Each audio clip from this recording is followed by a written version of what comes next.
that's why you got a whole generation now where um you got grown men well off in their 30s who use a sound and sound like a little kid because they know that it's a young man's game.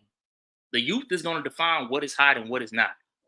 So they gonna make a sound where it makes them sound much younger than what they really are, and that's gonna get the young people like, yeah, man, this right here, this was it right now.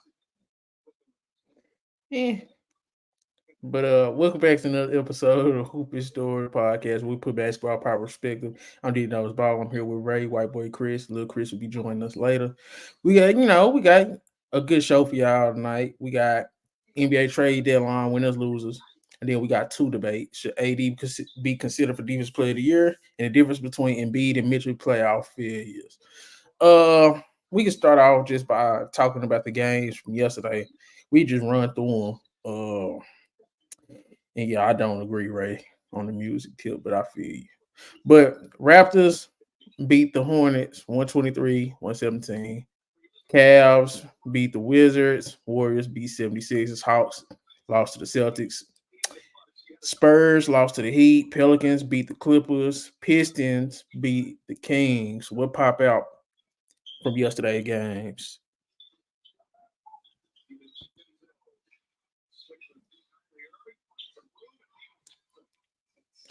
Pistons.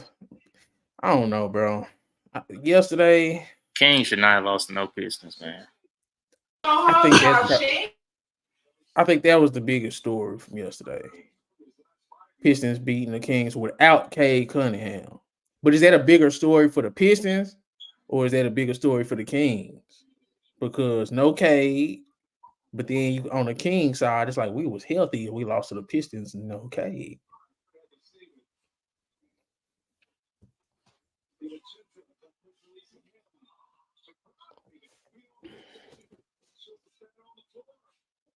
And Kings really been low key sliding too lately. What are they? The seventh seed? I think they're the seventh seed right now. I think they the hey, seventh seed if I'm man, not mistaken. What? I didn't expect them to win, but I didn't expect them to get blown out. The 76ers too. Oh, I don't know if you was in a group chat when I sent you they stat line, bro. Them dudes was I think they was 16 for 43. It was something like that. I had put in let me see what I put in the group chat. 'Cause I had put it in the group chat. Them dudes was terrible. Maxie Harris and Oubre combined for 36 points on 43 shot attempts.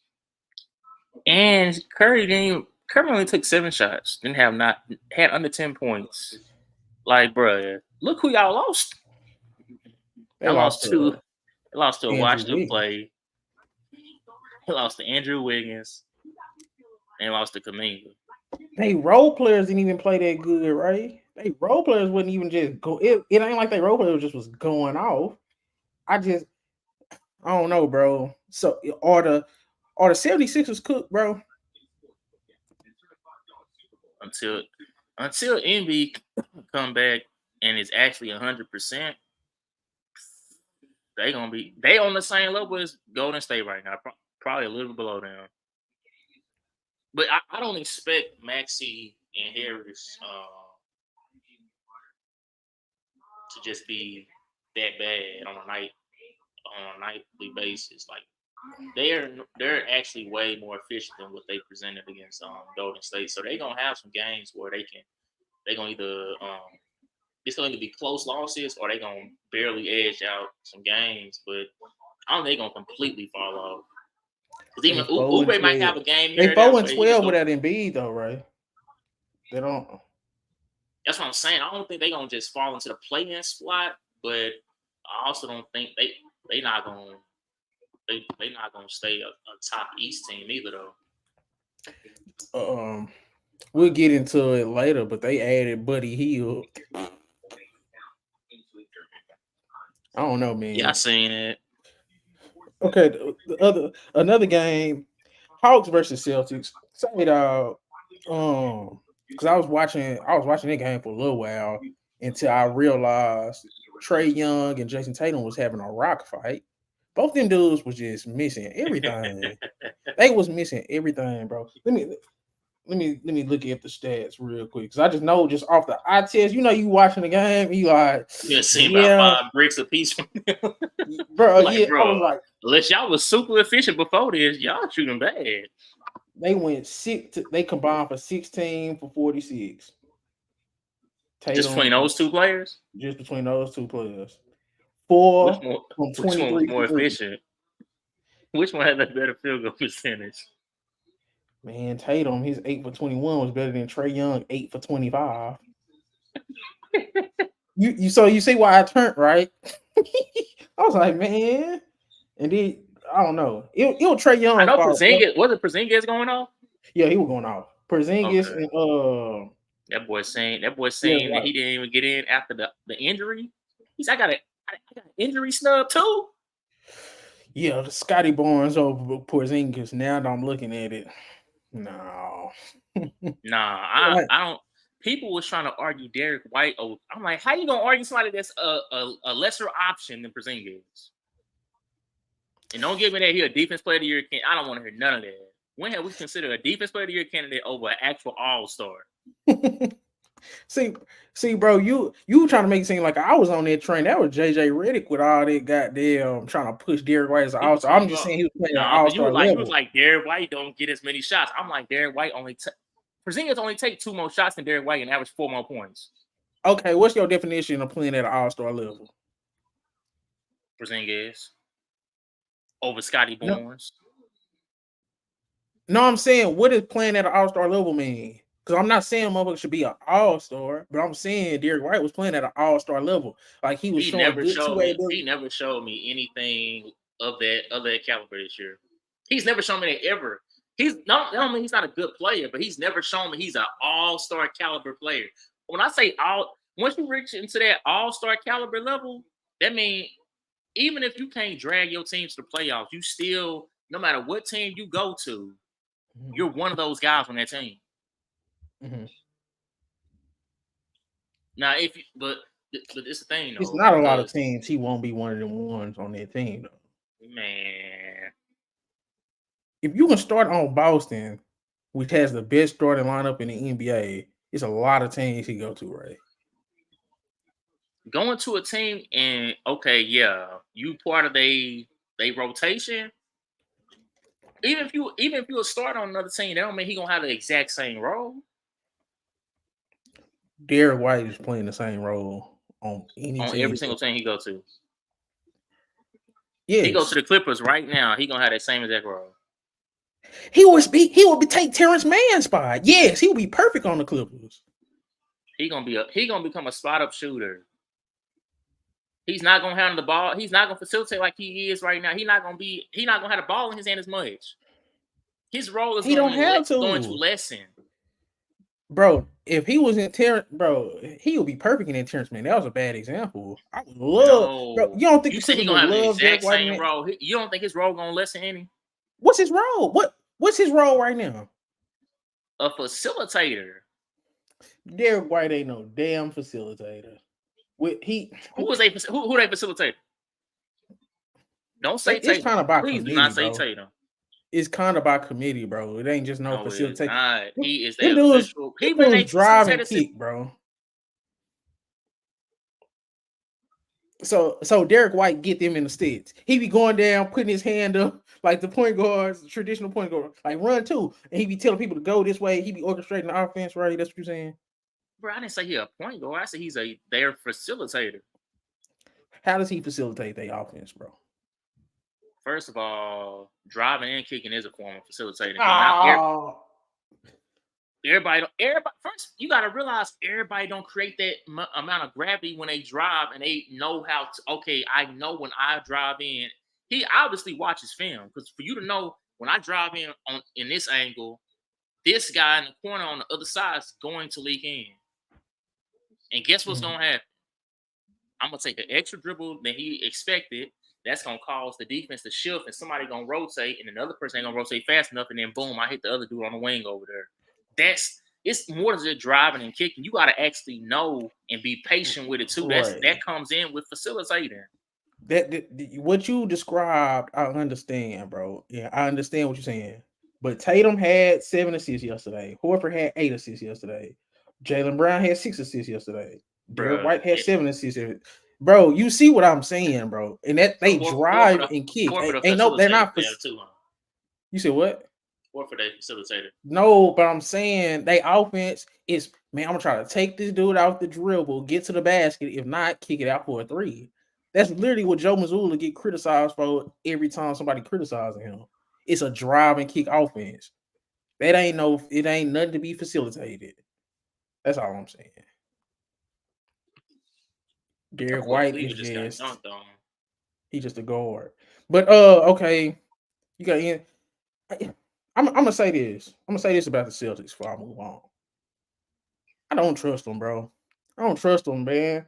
It be stuff like this, especially like when it comes to Tatum, because it was some stretches that the game it was kind of going back and forth for like a little while, and then it was just like Trae Young is struggling. Tatum, all you have to do is you don't struggle. At least you can look at Trae Young, and when on the nights he's struggling, you like, man, that nigga is like 5'10", bro. And he just kind of just look little out there. His shot ain't falling. You like, okay, Trae Young go struggle. Jason Tatum taking like 13 threes. Jason Tatum took 13 threes, right? I don't be liking it, bro. He took 21 shots, 13 of them was threes. I don't understand this thing about Tatum. Dude can finish with the best of them. Got a nice midi pull up, got a nice midi fade, but he be out there trying to take all these threes. I'm like, it's one thing if it's in transition, if it's a heat check shot, he come out the gate just. I'm like, bruh, you are a okay 3-point shooter. Like, it's nothing wrong with being an okay 3-point shooter in this day and age. Like back then, an okay 3-point shooter, it's like, okay, you take about 2 a game. An okay 3-point shooter in this day and age, after about really that 3 or 4, if it ain't really there, man, start driving. Dribble in a little bit and then pull up. Like, bro, what are you doing? He'll go 0 for 5 and still be like, nah, man, I'm gonna make this next one. It's a thin line between being confident in your game and then being delusional. You are not a great 3-point shooter. Like You it's think it's because he ain't got no midi game? Because I don't hardly ever see him in the he midi. actually do. That's the crazy part. He used to it, Duke. I know he did it, Duke.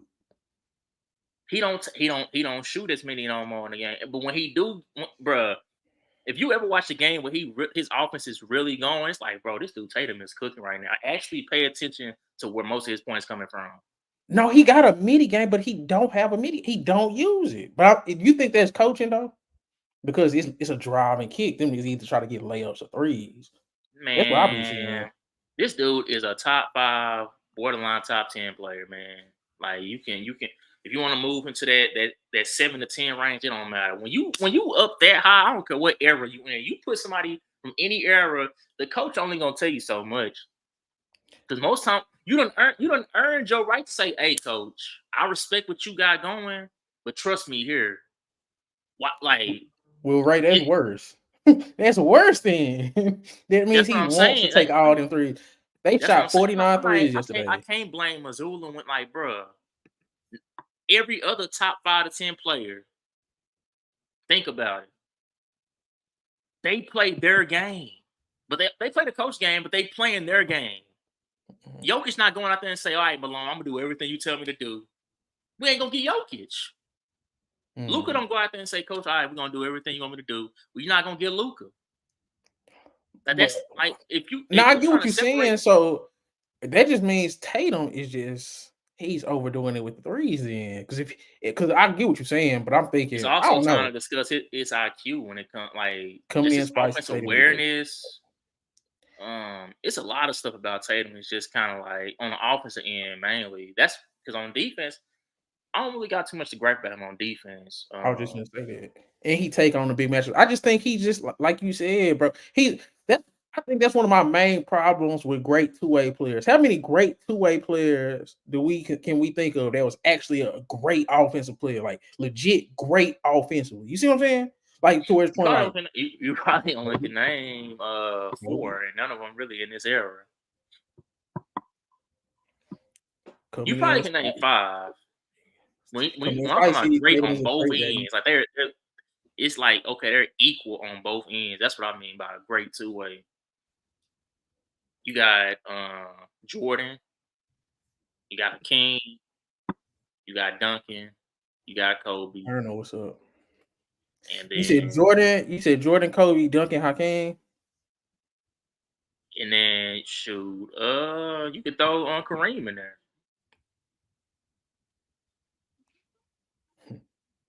And if you want to go way, way before our time, you can throw Wilt in there. It's a Spider Mitch and the Cavs, 14 of the last 15. Yeah, props. They 15-1 in their last 16. See, props to Donovan Mitchell. We gonna talk about them later. I was telling Ray to quit sleeping on them boys. He's not a Donovan Mitchell fan.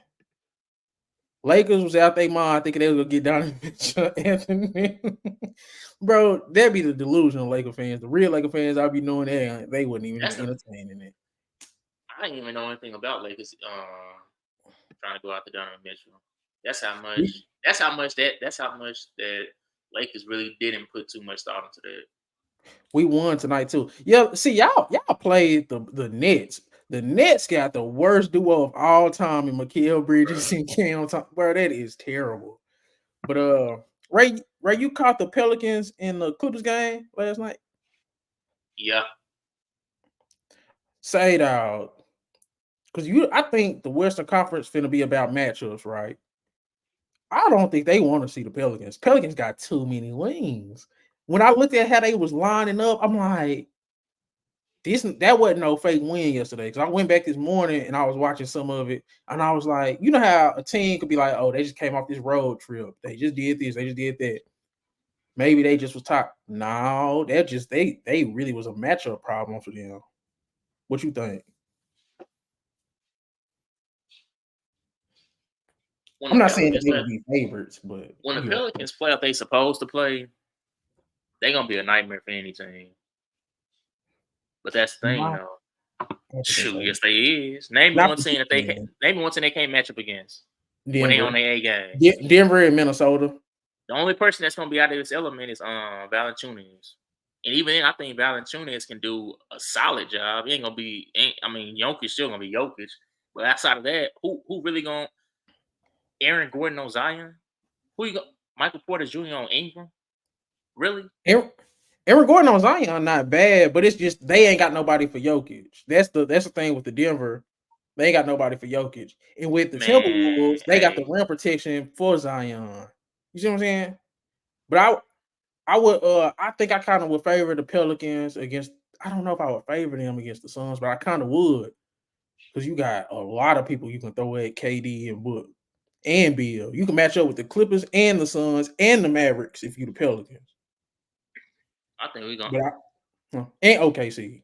We either gonna see a crazy showing by Ingram and Zion in the playoffs, or Ingram gonna completely go off. That's how I'm looking at it. Did you see what they were doing with? You see what they were doing with Zion? How they was kind of like letting him kind of really facilitate, put the ball in his hands. Just put the ball. You heard what he said after the game? What did he say? No, I didn't. I missed it. He said, "Hey man, I'm finally getting a chance to show off my passing ability." We always knew he could pass. You remember Van Gundy had him in point guard when they had Lonzo though, so that was time. But I think that was the best way to play with him. Like just put the ball in his hands so you can't be sagged off of him and helping off of him because he go get to that rim. But I feel like he had 10 assists yesterday. It kind of felt like it. Mm-hmm. It felt like it. But Ingram, why did it feel like Ingram played better than that? He was only over 4 from 3, 7 for 14, 15 points. Why did it feel like Ingram played better than that? Because sometimes it ain't about how many points you put on the board. Nah, I feel like he had more points too. But I'm gonna say this, Ray. Can we give Herb Jones his props as being the best role player in the NBA? I think he's the best role player in the NBA, bro.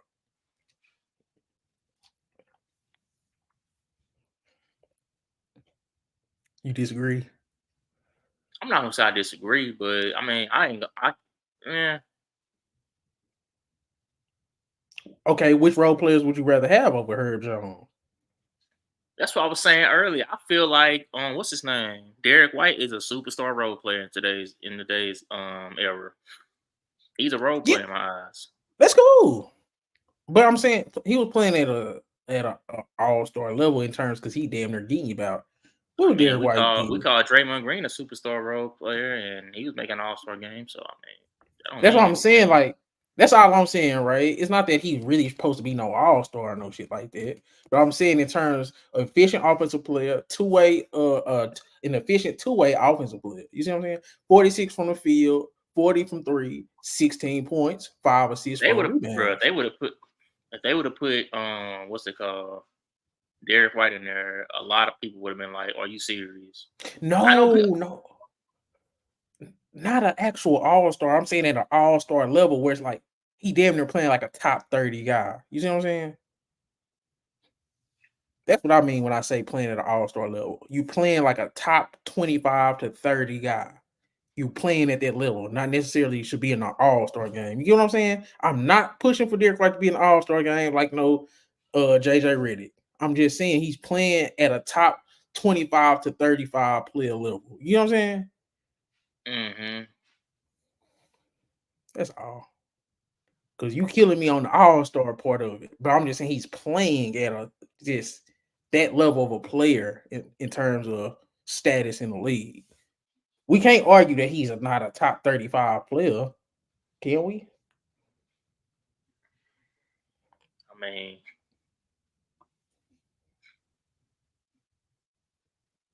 if that's what we labeling All Star caliber players, the top 35, that's crazy.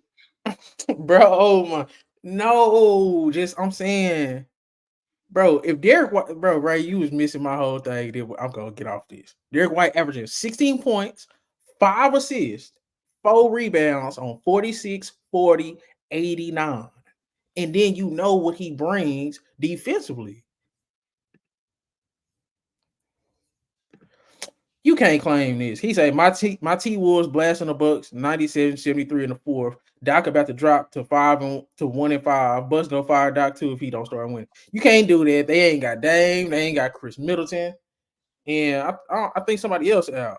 But you can't do it. They ain't You got can't Pat do Bev that. yet. Oh, stop it. But any other game we supposed to touch on that happened yesterday before we move on? Because you had Spurs, Heat. Nobody cares. Not gonna lie. Unless you had something to say. Cavs, Wizards. I'm Cavs just surprised you ain't saying rolling. you ain't gonna say nothing about your boy RJ. Uh, I mean, Hornets are a dumpster fire. But RJ did lead the comeback. You were talking shit. I really, but my thing is, I don't know about the Raptors, bro. They shouldn't even been down that much. They were down like 15. I kind of was like, that's when I would start texting, talking crazy. I'm like, yeah, man, this gonna work. And it just he can't guard bigger wings, but they are always putting him in a position to guard bigger wings. I don't know why people keep doing him like that.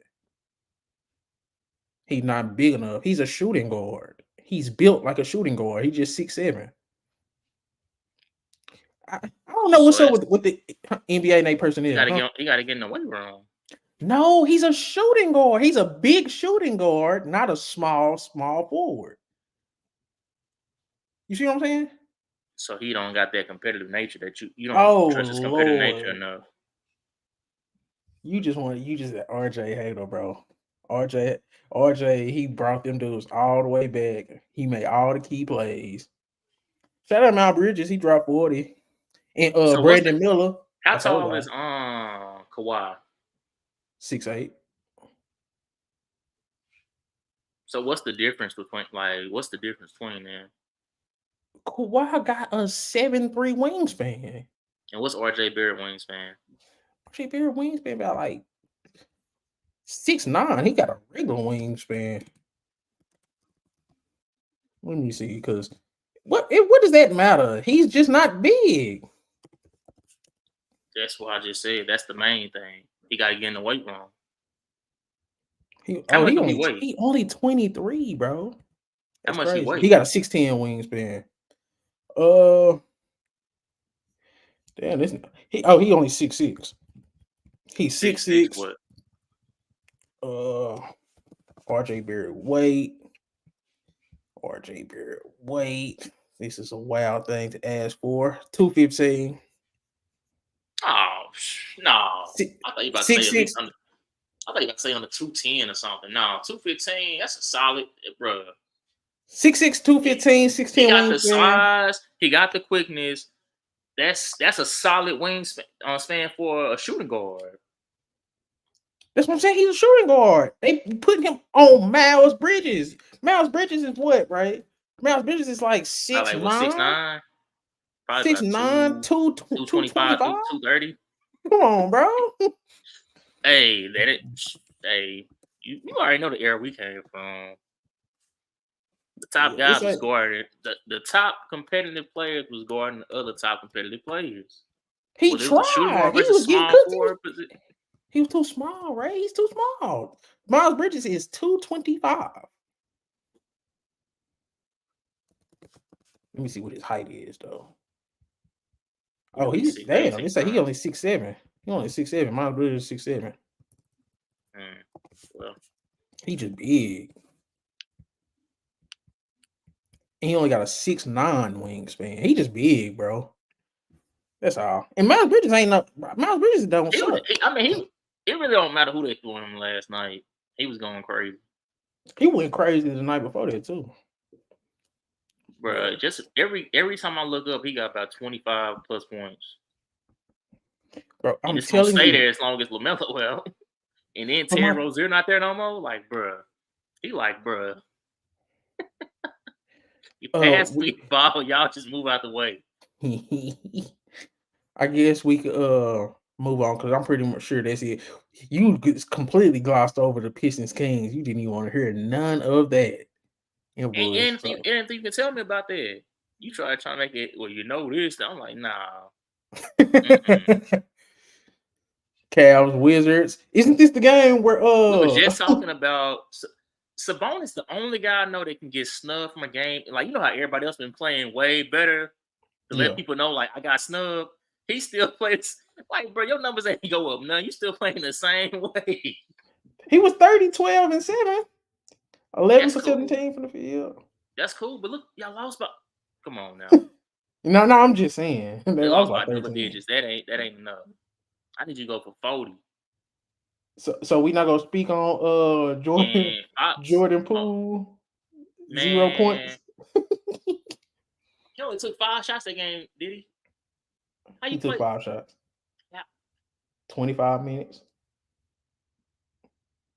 I don't know what's going on. Corey Kispert was flame throwing, but we can get off there. We can move on. Dr. J comments. I'm gonna pull it up so you can watch it. Before you share it, while you sharing the screen, bro, did you know Taj Gibson's still in the league? Who? Taj Gibson. Is with the Knicks? I did not know he bro. He on the Knicks? Yes. He in the game right now. I didn't know he's still in the league. That boy been in the league for a minute. We don't talk about role players who done always been just been around for a long time. He one of those role players that's been around for a long time now. Him, Horford, Jeff Green. Well, Gallinari wasn't always a role player. I'm back. I was looking on that stove. Yeah, he been around for a minute. Who's somebody else been around for a minute that's a role player?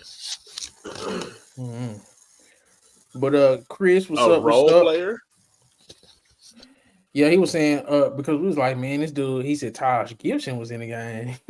I ain't realize. I didn't know he was still playing. I'm like, this dude been around for a minute.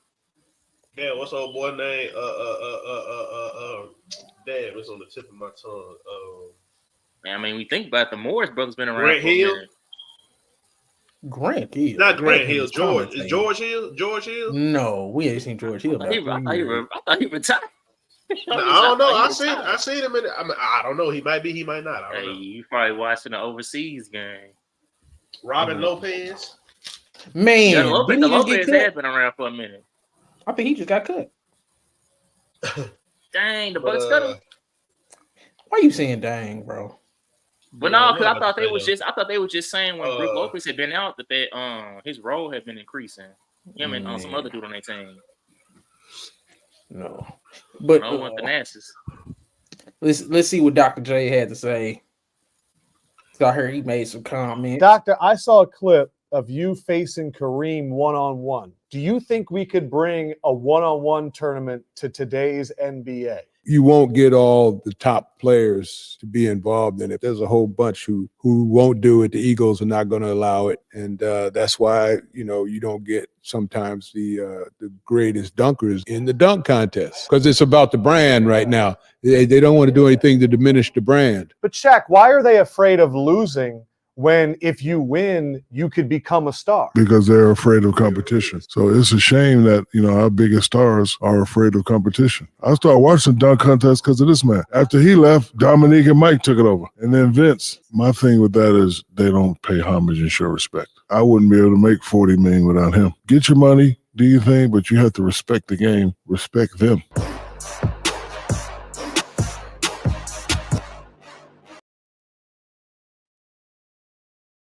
I agree.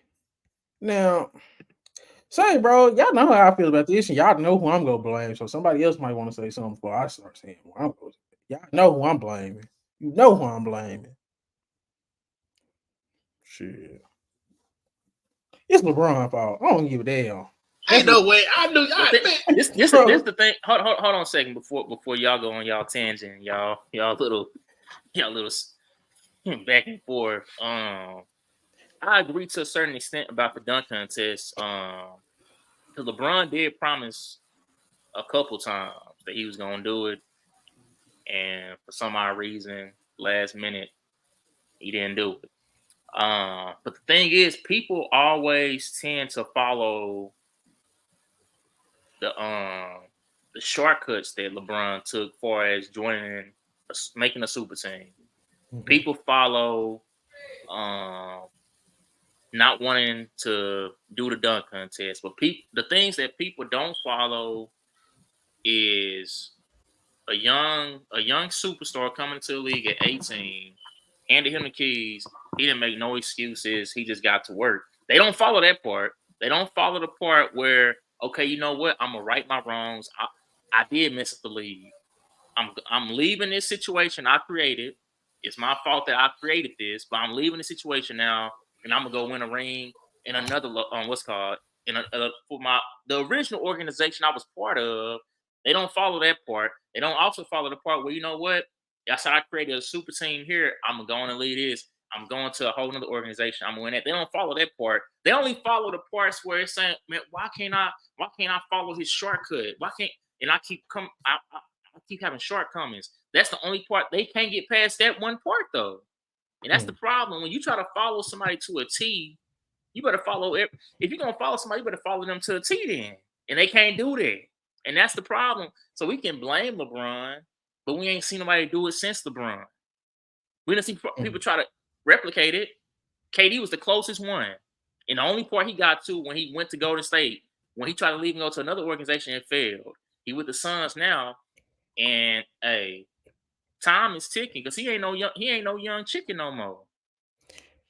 But Ray, I get what you're saying. They took the bad from LeBron, not the good and whatnot. But we gotta quit ignoring the fact that LeBron, as good as he did for the league, he did just as much bad.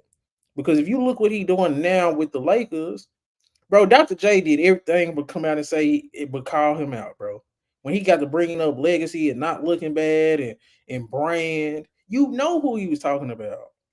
Everything LeBron do has to be on brand. He's talking about LeBron James. We just got to start keeping it above. If this was 10 years ago, I would have said, yeah, for sure. He definitely talking about, but I don't think he calling out a 39-year-old. No, he's saying, in my opinion, he's saying he's the president, the president.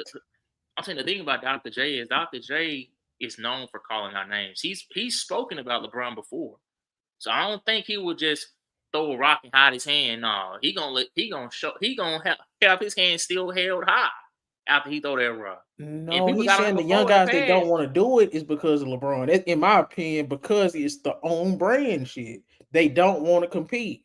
We've known LeBron for not wanting to compete in certain things and do certain things. He hasn't, because Shaq was talking about paying homage. Who has LeBron paid homage to? He came in talking about, nah, this me, I'm doing everything my way, and it is what it is. I feel like they talking about the seeds of LeBron. He didn't pay homage to Kobe on live TV back in his younger years, just before Miami days. I'm talking about the original Cleveland days. By doing what? What do you do? How you pay homage to LeBron, bro? I mean, how you pay homage to Kobe, bro? How did Kobe pay homage to Mike? Man. I DJ, don't know, bro. I can say this though. I feel what you're saying, but in the same breath, like I understand who LeBron is, but that's one nigga, bro. And the reason why I say that's one nigga, he ain't tell them niggas not to do the goddamn dunk contest. Like we can say what we want to, but that nigga Donovan did it after him. We saw one of the greatest dunk contests that we ever seen between Aaron Gordon and Zach LaVine. It ain't like it ain't been niggas in that motherfucker. They said, but Dr. J strictly said stars. I feel him on that. And of course, you know, that was before Donovan and all them became stars, but it's like, it ain't like it was no lame ass dunk contest. And there's been other stars besides. Bro, look, this one, but DJ, we talking about 2024. We talking about 2024. We talking about 2024. This shit been like, I can't even blame this recent shit on him. That's just these new niggas just being soft and scared to lose. I think it's not just him, but you know who I think the culprits is. I think LeBron, Kawhi, Kevin Durant, they just said Kawhi wasn't gonna ever do no dunk contest. No, I'm not saying no. I'm not talking about just the dunk contest. I'm talking about how these dudes carry themselves. Because let's just keep it above. When you an actor, when you an athlete, you damn near idolize these people to get to where you at. You like, man, just how these young guys was cooked when they was looking up to Paul George. But that's what I'm saying. Look who these people looking up to. We old enough to not be looking at LeBron and these guys like that. But these dudes looking at Kawhi, they looking at Paul George, they looking at LeBron like, bro, people looking at LeBron, they was probably 7 years old when LeBron won and goddamn beat Golden State. You got to think about that too. This ain't just these is like 19, 18-year-olds, 20-year-olds. Anthony Edwards. How old was Anthony Edwards when LeBron won in Golden State? I'm pretty sure that nigga was in like young. So that's what I'm saying. All they seen growing up watching basketball was the Kawhi sitting his ass out. LeBron going from here to there, dictating everything. KD jumping the ship like a motherfucker. That's all they seen. So how we gonna expect them not? How old is Cam Thomas to do shit like that? Cam Thomas. Because he talk about Kobe. I know he way younger than us. Boy, Cam Thomas was born in 2001. Oh Lord. Exactly. And he hold Kobe in a high regard. But see, it ain't always about it's more so about when you get exposed to the sport and how young you were. No. When did Kobe beat Boston? 2010. So he would have been 9. Yep. Mm-hmm. That's a good era right there. And then he was 10. He was 10 when they beat Orlando then.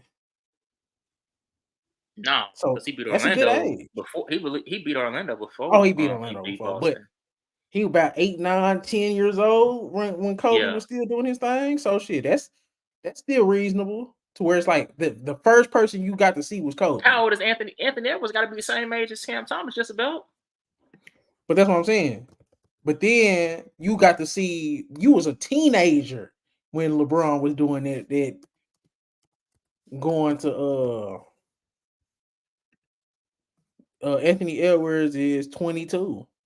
He was born in 2001. So these dudes is literally seeing the end of Kobe and just like the real beginning of the LeBrons, the Kawhis, the Durants, the Currys. They was kids. So it's like it could be either or. Like if you was 9 and 10 and you was in the but basketball, those final years of Kobe, LeBron, those last 2 championships Kobe got, LeBron literally won back-to-back MVPs. yeah. I'm just saying. So LeBron that's was the already. era I'm they saying. looked up So to. LeBron was already established. Cam Thomas just, ain't watched not one game of Allen Iverson in his prime.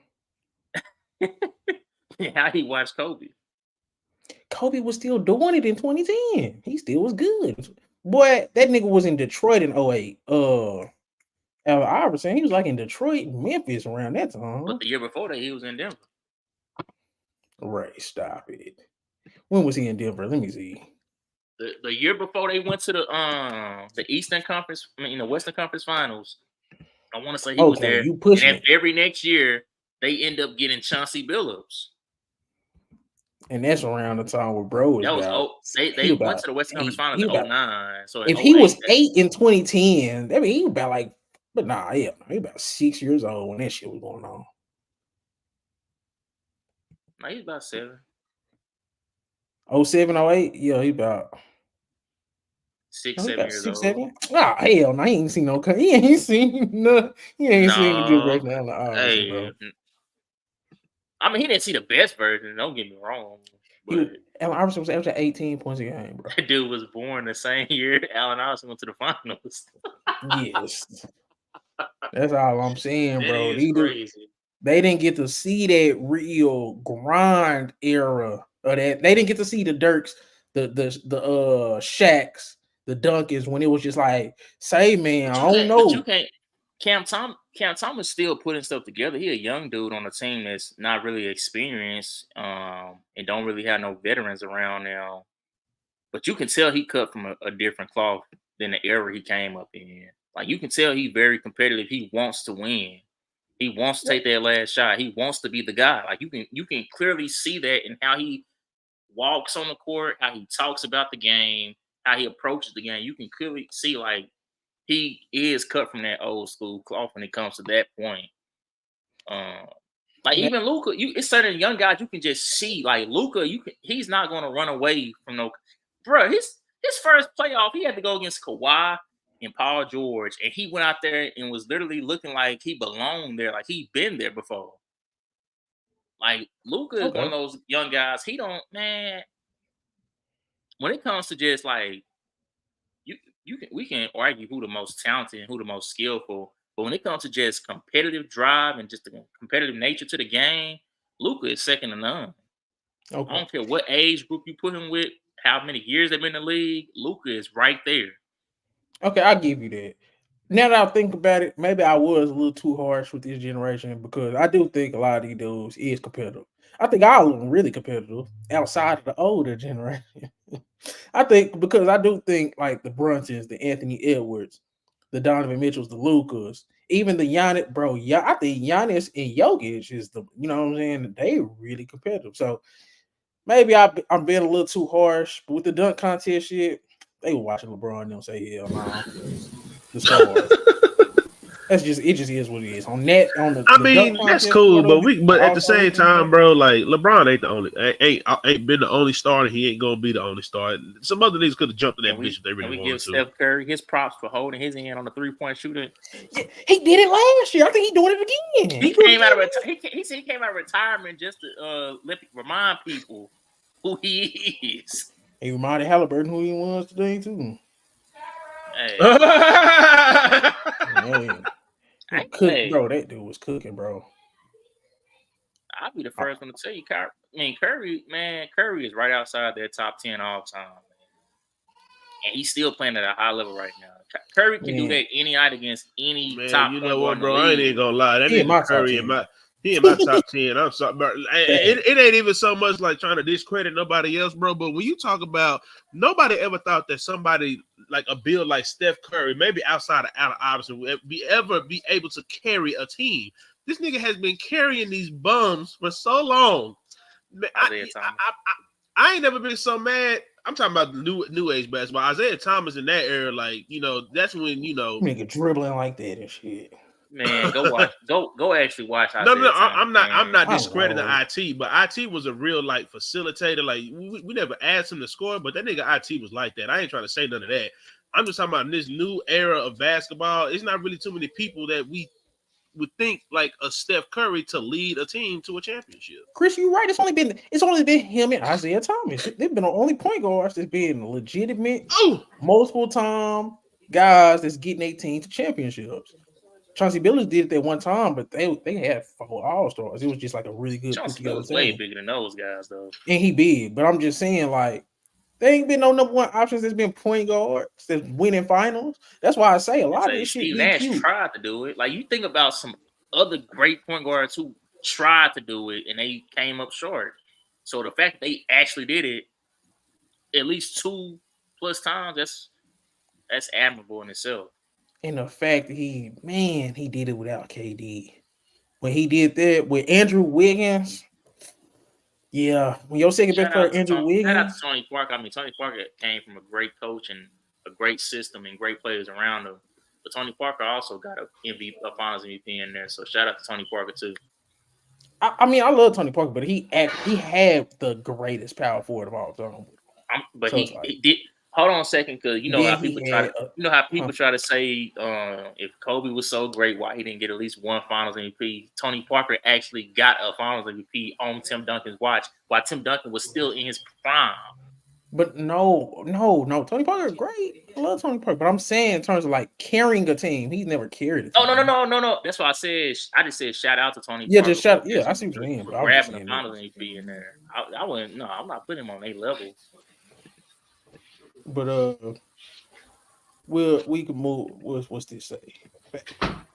Go on. Trade deadline winners and losers.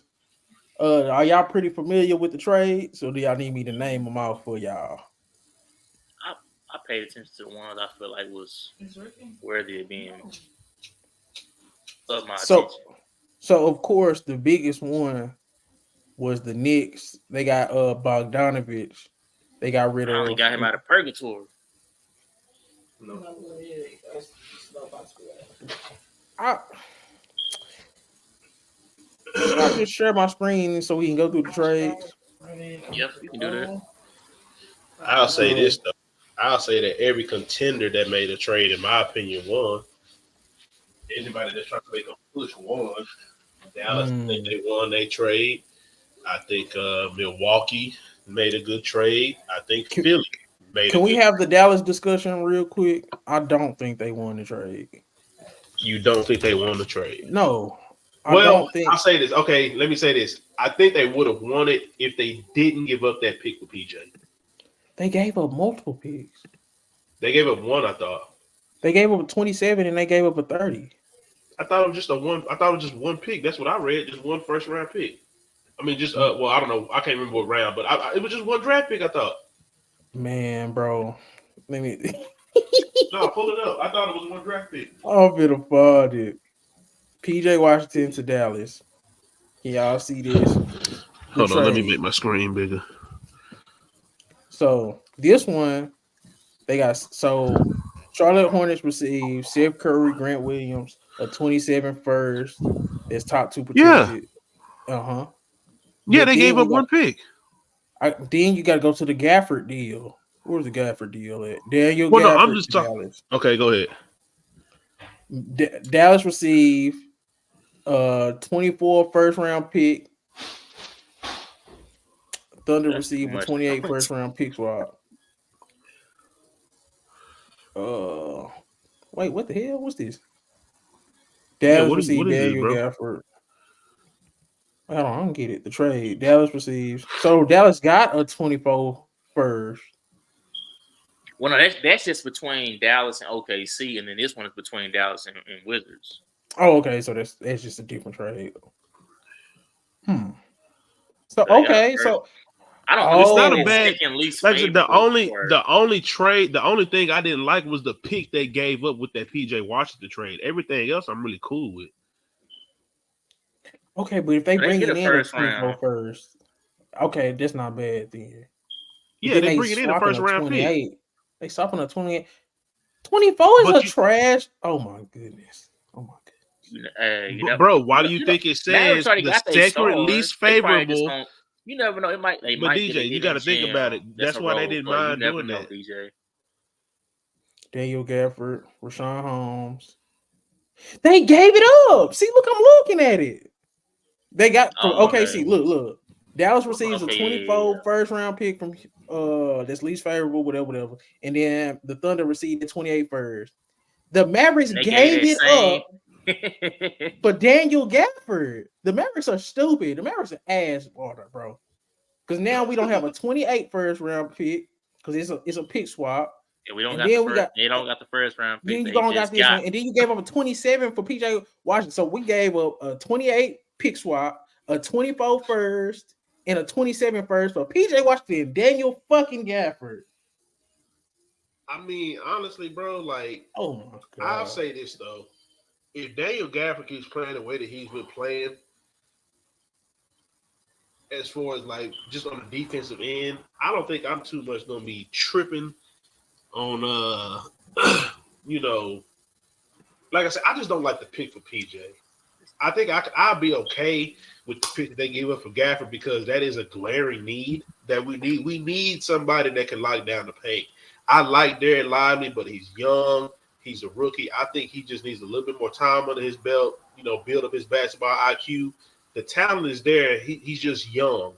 But if Gafford is going to keep doing what he's been doing in Washington, damn near averaging me a double-double, being a defensive player, I don't mind the pick for him. I just don't too much care about giving up the pick for PJ. That's just how I kind of feel about it. Daniel Gafford is a small center. And Bro, PJ Washington is not good at nothing. He's 6'10". I know. He's second in the league in blocks. It's not big. Oh my Lord. He's second in the league in blocks. What are you talking about? He's a good rim defender. Don't let him come on here. He could protect the rim. Come on. So, but DJ, that's all I'm saying though. Because what did you be? Because even you, when we was having this Sabonis conversation, you were talking about rim protectors. If he's actually able to protect the rim the way that he's been doing, just give us some rim protection because that's what we've been complaining about. If it's there, cool. If not, it's a dumb trade. That's just all it comes down to. If he's able to do that, cool. If not, it's a dumbass trade. I just don't like the first round pick they gave up for that nigga PJ. If you just telling me they give up a first round pick for Gafford either. Am I crazy? No, bro. What I'm saying is, if you were going to give up a first round pick between the two, I'm picking Gafford. That's just me because it looks like they was going to give. They was going to give up, nigga. They got. If you want me to admit they got fleeced, they got fleeced. But it looks like they were going to give up a first for somebody. We didn't have. And unfortunately, they gave first for both of them. I'm sorry. Like, I'm going to take the nigga that could be my rim protector over giving up a first for PJ. So, did the Mavericks get better or are they the same team? They got better, much better. This team, how is this? Oh Lord, this is worse. Oh, nothing. Is PJ and y'all got rid of what? Grant Williams? They're the same guy. We got rid of. No, they're PJ's not, bro. Stop it. PJ Washington, the worst defender. Stop bro. it. He's not a better defender than Grant Oh Williams. my Grant God. Williams is more annoying, little Chris. But stop it. Oh, he's yeah, not more annoying. He's not very good. You ain't gonna see nobody asking for a review in the first quarter no more. So Grant Williams is better than PJ Washington, bro. He's better. He's not. You ain't no. Grant Williams has not been a great defender at all this season. You haven't watched him. He's sorry. He's been sorry. He can't knock down a shot to save his life. He was in the lab with lethal shooter, running on treadmill, shooting a mess, and it didn't work. He can't shoot. Man. There's a quote of him talking about, man, it's easy playing with Luka. All you gotta do is sit in the corner and hit shots. He didn't even do what he said. He can't hit shots. I'm not trying to hear that. He might have just been slumped. See, everybody hanging on to this PJ having 40 points off the bench. Bro, that is cute. But this dude on a regular basis is average at best, bro. I'm not giving up no. I'm not. Is PJ gonna bring more explosiveness on the offensive end? Yes, he can actually take Okay. the ball off the dribble more. He's more athletic. He can He shoot. has He can knock down potential to open be shots. better, but is he gonna be consistent? So are you banking on PJ Washington being consistent? Yes, he's I'm banking better. I don't need him to be all that. He's not. I don't need him to be all that. He's not even In a gonna playoff setting. I would top rather four have center. Grant Williams. I'm not capping. Crazy. Grant Williams that's just more cause, annoyance, y'all. That's because PJ Washington has been on the Hornets and he's never seen the playoffs with them. So I understand why Grant Williams is more battle tested. That's what you leaning more towards. But that he was out of rotation last. Cool, he was out of rotation last playoffs. Who would you rather put on a Kawhi Leonard? Who would you rather put on a Paul George? Grant Williams or PJ fucking Washington? I mean, if you want to go get in the playoffs, honestly, both of them are cooking. Both of them are cooking. I don't care. I get Derrick Jones Jr. off the bench to come help out and play some defense. Yeah, bro, y'all looking at PJ Washington and that little floater. Y'all looking at them 40-point games. Y'all looking at what he do when they, bro. All right, I'm telling you, I know I like PJ Washington, but not for what we gave up. We don't have a future now, for real. We don't have a future. We don't have a future. Yes, we do. You talking about them draft picks? We still have 2 first-round draft picks to go in the future. Okay, we're one injury away. We still have If anything happens to Kyrie and Luka for 1 week, we still not go win a game. You giving up first round? You gave up 2 first-round picks for 2 guys that can't get you a game. So let's say Kyrie go down. I have 2 guys that can get me a game. Listen. Kyrie go down. Let's say he down for 2 weeks. Now we brought in Gafford. We brought in PJ. Do you feel comfortable with that next to Luka? Like, say, man, we gonna be good for these 2 weeks. Oh my gosh. Luka's been winning games without them, and Kyrie's been out. What are you talking about? PJ can apply pressure back somewhat on offense. I'm not trusting PJ offense, bro. He ain't been shooting that great from 3 though. He ain't been shooting that great from nowhere. Like if you watch the Hornets, y'all know I like Brandon Miller. Brandon Miller literally just like relegated that boy to the bench, bro. he relegated that boy to the bench. PJ Washington was starting. He's the number 2 pick. Man, PJ Washington was a lottery pick his damn self, and he's a 5-year pro. I ain't trying to hear that. You going based off 1 season? You going based off? I don't think he gonna be. I don't think he gonna be consistent, bro. Good seasons that PJ Washington has had. I don't think he's going to be consistent, Chris. I don't think he's going to be consistent. He has more wiggle to his game. Does that make him better? Yes, he's more athletic. He'll be able to take the ball off the dribble. He'll be able to shoot because he'll have more space. He'll be way more open than he was in Charlotte. He'll have better facilitators. He'll be fine. I'm not asking him to come in and be the 3rd scoring option. That's not what he's needed for. He's needed to be a big body in the paint and rebound. And then he'll do other stuff on offense as well. Yeah. You saying Grant Williams sucked. That boy still was shooting 38% from 3. And you brought in a 32% 3-point shooter. When most of the time, regardless of what the hell y'all talking about, PJ Washington ain't gonna be standing there like everybody else, waiting to get a catch and shoot. Go count. Y'all talking shit about like Grant Williams. Like he's shooting 25% from 3. Go count the number of games Grant Williams out there hitting no shots, bro, 0 he's points. A shooter. They have slumps. 0 points. This is what I'm saying. This is what I'm saying, DJ, because that's what got Dorian Finney-Smith up out of there. I mean, shit. We gonna be playing musical chairs all. It is crazy. They got rid of Grant this fast. I mean, but it's crazy. But yeah, bro. He started off fine, and then he didn't maintain. He started off good. Yeah, he started off good. How many months? We ain't got time. The same shooting wise, that percentage ain't that much. 38 versus 32 ain't that much. We ain't got. I will say this though. I think that Grant started chunking up shots a little bit too much whenever that nigga Kyrie got hurt. I think Grant just started chunking up shots, and then it was like he kept getting hurt, and then they was like, is Grant really? He's just annoying. That's it. I mean, hey, I take that nigga Pat Bev over that nigga Grant right now, but keep it a buck. Y'all tell me, y'all say what y'all want. I keep it a buck. I do too, but that's Oh, he's too small. See, I don't Ray, want him. What happened? He said he'd take who over who? Pat Bev. Bev over the disrespect. I watch what happened when come to playoff time. Grant This my Williams was thing. brought in to be a third. Aren't we line. making playoff moves? Y'all judging Grant Williams on some regular season shit when y'all know what Grant Williams I don't brings in know. the playoffs. He was on the bench half the playoffs.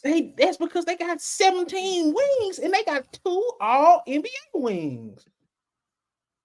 What are we talking about? Did we not see what he did against the Bucks?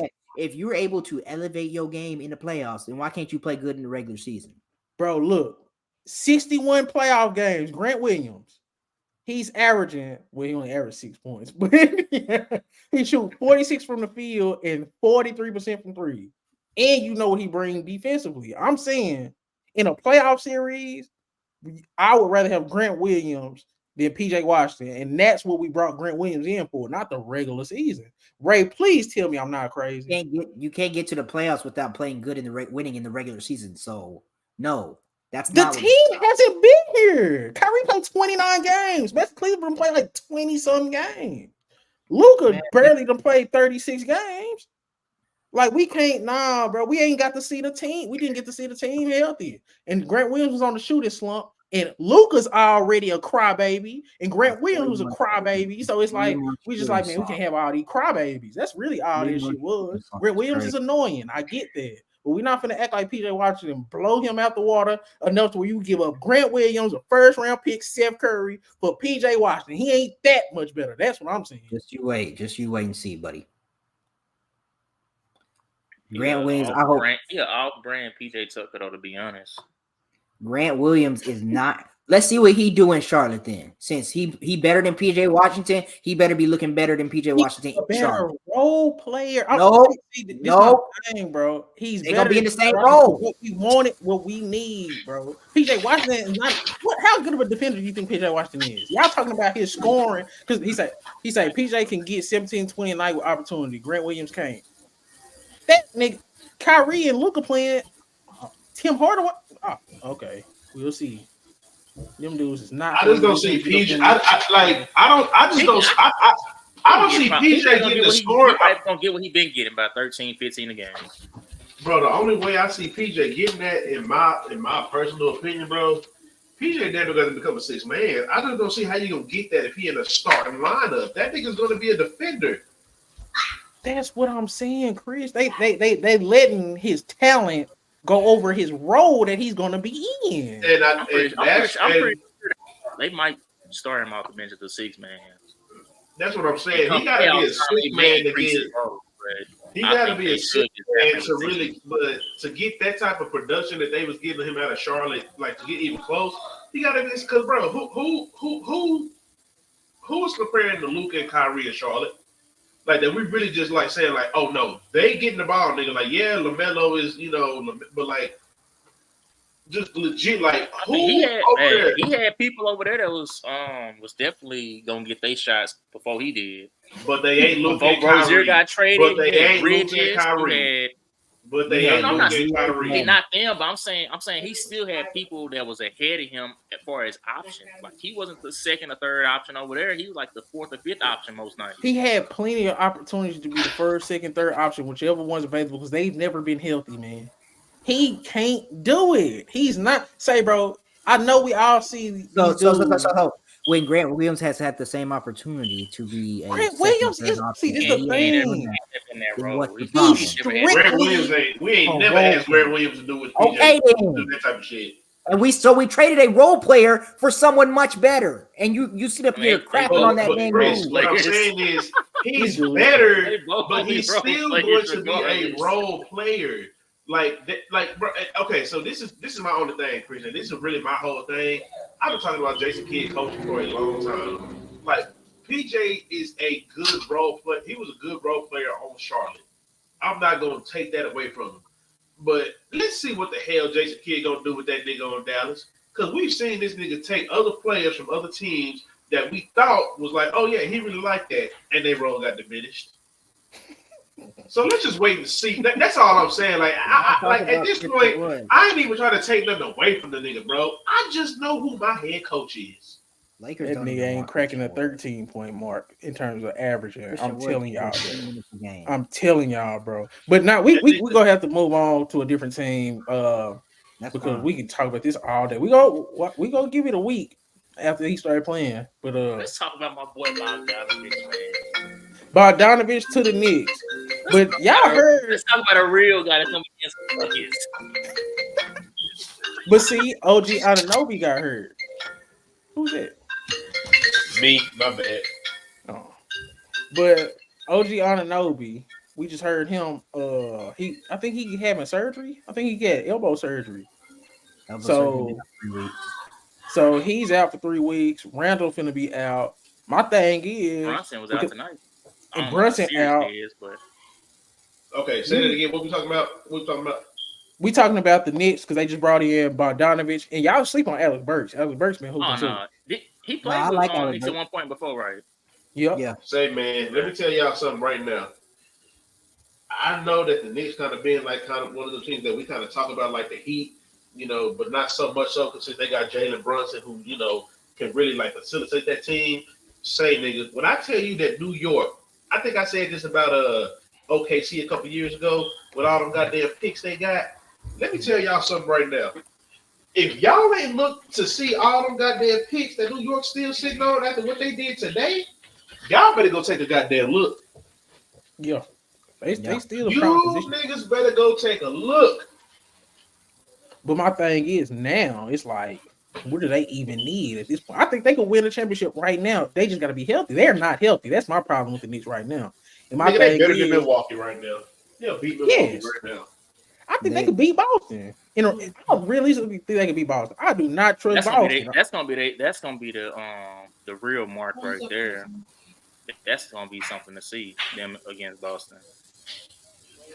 Because my thing is, now that y'all see what Jalen Brunson is in terms of just being a good player, a fourth quarter type of guy, takeover guy, we know what Bogdanovich brings in terms of stretching the floor. He's legit. When it comes to shooting, he's legit. OG Anunoby, we see what he can do on both ends. Julius Randle, what he can be if he's right. And then you still got Josh Hart, DiVincenzo. I think Hartenstein and Precious Achiuwa is damn good front court role players. So I think what the Celtics have, underrated. what the Celtics have in a starting lineup, having the best starting lineup is clear, no debate. I think the Knicks now officially have the best depth in the NBA. And they still got a damn good starter. So I just think it's more even than what people think. I think it's neck and neck. I think Julius Randle will be the X factor. I think he gotta be. Randle has to be on his A game.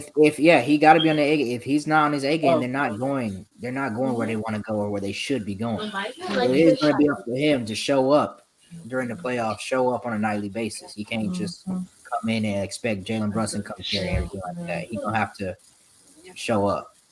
I think the X factor for Boston gonna have to be Jaylen Brown because now you gotta win that matchup between DiVincenzo or goddamn Josh Hart or whoever they decide to put on you because I favor Brunson against Derek White and Drew Holiday. I just do.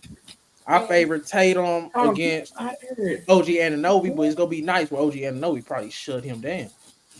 Kristaps Porzingis and Julius Randle probably gonna have 8 nights. Jaylen Brown got to consistently cook whatever shooting guard get placed against him. In that cover on Legend Bed, you can lay down there. But I don't know. How y'all feeling about that?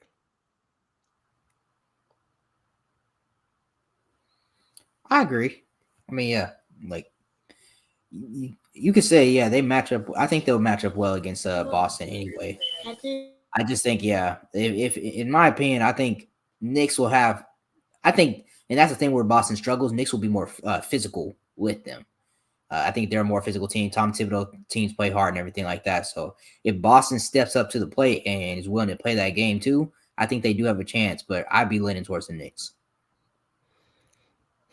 They just got to show me it's healthy. they gotta be healthy, bro. The fact that 3 of they best 4 But guys is already where you can say 4 of they best. Who hurt? Okay, Brunson hurt, Randall hurt, and Anobi hurt. I think that's just a bad thing because they need to be developing chemistry. And you got dudes that's not just out for a couple games. You got niggas that's out for weeks. Randall, I think he out for like 3-4 weeks. And then you just said Anobi 3 weeks. 3 So, weeks. are We they gonna see. clearly better than Cleveland? Cleveland's been on a groove. Like Cleveland, they've gelled and they look nice so far. But again, like Ray said, I don't know if y'all got into it yet, but I don't know if I trust Donovan Mitchell yet. Oh Lord. My thing is, bro, I'm not gonna get into it right now. I'm saying I'm not gonna say nothing yet. But I don't know, bro. When it comes to Donovan Mitchell, man, when it comes to I guess it's regular season, I trust him just as much as anybody. He done went toe to toe with Kawhi already. We done seen how that went. We done seen him already beat Boston without the guys. Like, say, man, we can say what we want about Donovan Mitchell, but put another star in front of him, he gonna still look like a star. Like, he ain't one of them niggas that you could be like, oh, Tatum coming to town, they finna, no. You might leave that arena and be like, man, that nigga Donovan Mitchell cold, man. Like, he's one of them guys, bro. And we gotta quit ignoring Donovan Mitchell, bro. And Brunson that front court ain't no joke. That's all I'm saying. No, yeah. So, who the top 4 teams in the East? Because I'm pretty sure everybody knocking out Billy. I mean, I wait. I'm knocking them out for now, but if Embiid come back, I'll wait to see how they look when they come back. Man, that's me. If Embiid come back looking healthy and stuff, I think they have a chance to still make it to Eastern Conference Finals as well. Oh no, they not better than the Knicks. They not better than. I still wouldn't trust them against the Bucks, to be honest with you, because you still got Brook Lopez over there. You still got Giannis over there. They could damn near hopefully match Embiid. I'm not trusting. No, I'm not sure. I'm not trusting that shit. And then he's coming back off of a meniscus surgery, and I'm expecting him to play at the MVP level. Do some. Said if he come back healthy, looking good. Then I'm before the injury, that Philadelphia 76ers team looked very nice. But of course, I hold all judgment into the playoffs. That boy knee gonna be like an overcooked rib. Go on, say they are 6, bro. Nah, bro. But now, okay, the stand is as it is now. Boston, Cleveland, Milwaukee, New York, Philly, Indiana. Indiana is, I think it's null and void. Indiana is not good enough. They're not going to be good enough. They're not good enough, bro. They're not good enough. Now I'm talking about in terms of beats where it's like, no, they're not. No, they're not. They're not competing with the top teams, but I think they'll be pretty good. So we got. So yeah, I think. But the only thing is, I can see a world where Cleveland, Milwaukee, New York, and Boston all get to the conference finals and get to the finals. I think when it comes to odds, I think you will have to put Cleveland 4th, Milwaukee 3rd, but I don't know. I kind of want to put Knicks 1, but we ain't seen it, so it's like Boston 1 by default. I don't want to put Boston 1 by default either because they flame out in the playoffs too. I don't necessarily trust them. They get the Embiid treatment by me too. Like they can do all this winning in the regular season they want. I know they added a lot of talent. I know they added a ton of talent. But we didn't talk about them. They added Xavier Tillman. Ray was acting like that was so great. Me. Who said that? Who said something about it then? Oh, that was yo. I didn't even know anything about that till he said something. I just said they got a big. I think that's big though. Cause Horford getting old, bro. That dude is old as hell, but he's still kind of very important because you never know what happened with Porzingis. So I do think that's important. But they get another player at the deadline. Let me look it up real quick. I don't think they did, bro. I don't think they did. I think they only got him. So what other deals happened? Trey Mann, my nigga Trey Mann went to Charlotte. Say dog, I've been screaming free Trey Man for so long. That's not the team I wanted him to go to, but that boy probably on his flight right now saying, "Man, I would have liked to just stay in OKC." Man. I would have liked to see him in another situation where he can thrive a little bit more. But I mean, this will give him a chance to I don't know. This will give him a chance. He gonna at least be 6 man. He gonna at least be 6-7. He's not gonna be the 12th man and getting DMPs at least. I think Trey Man is very talented. I think he's very good. He just hasn't had the opportunity. I love Trey Man game, bro. I think he just as good. I think he in the same mold as a Bones Highland. I think he could eventually become. I ain't gonna say Kobe White, but I think he kind of got some of that pop in on to where it's like when he got playing time, he was hooping, bro. But he can shoot very well. He can shoot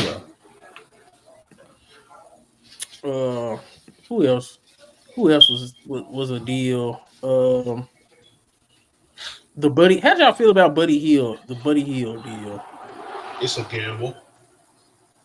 You said it was terrible. He said a gamble. And they knew it was a gamble when they did it, just because he really ain't been playing that well, bro. I think they damn near took that. Like, the only reason why I feel like the Buddy Hield ain't been taken out the rotation is because they depth just ain't really all that right now, bro. But I just don't see it where he just really feel comfortable with what they got going. So it's like Philly was just like, okay, let's see if who can pick you up, get you back to doing what you used to doing. Catch and shoot. He was a microwave when he was with the Kings, bro. We can't sit here and act like that Buddy Hield wasn't a true 3-point sniper. Like, just me personally, I just feel like he just really fell off. And I don't know, again, if it's because, hey, he just don't fit in Indiana. He just can't figure it out. I feel like it's kind of a reset, especially since right now you ain't got Embiid. Maybe you can find something. But that's literally all it's going to be. I really don't think that I feel like that Philly tried to solve their problems for scoring with him if they can really use him. But I still think that, and people can say what they want to, Pat Bev is too important to that team. Like, right now, in the position that they in right now, I think he was too important to trade him like that.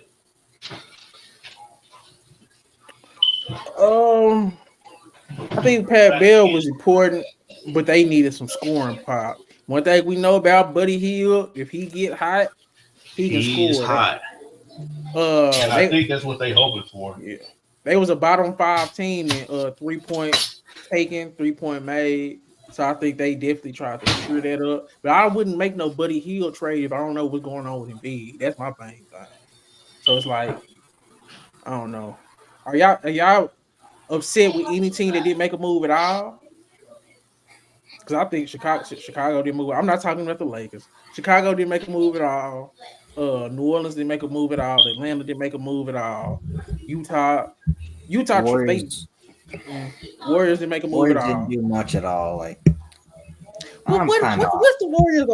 I was gonna say some of those things you named off. What was they really gonna do that's gonna move them over? Like, put them over the top? Sell.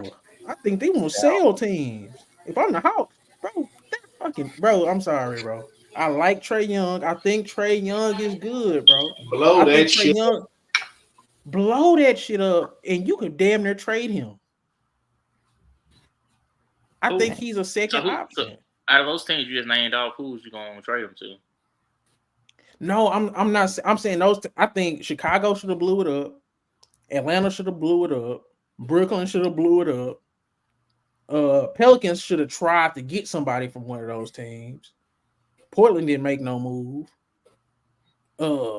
I just think I think people was just too happy with where they was at.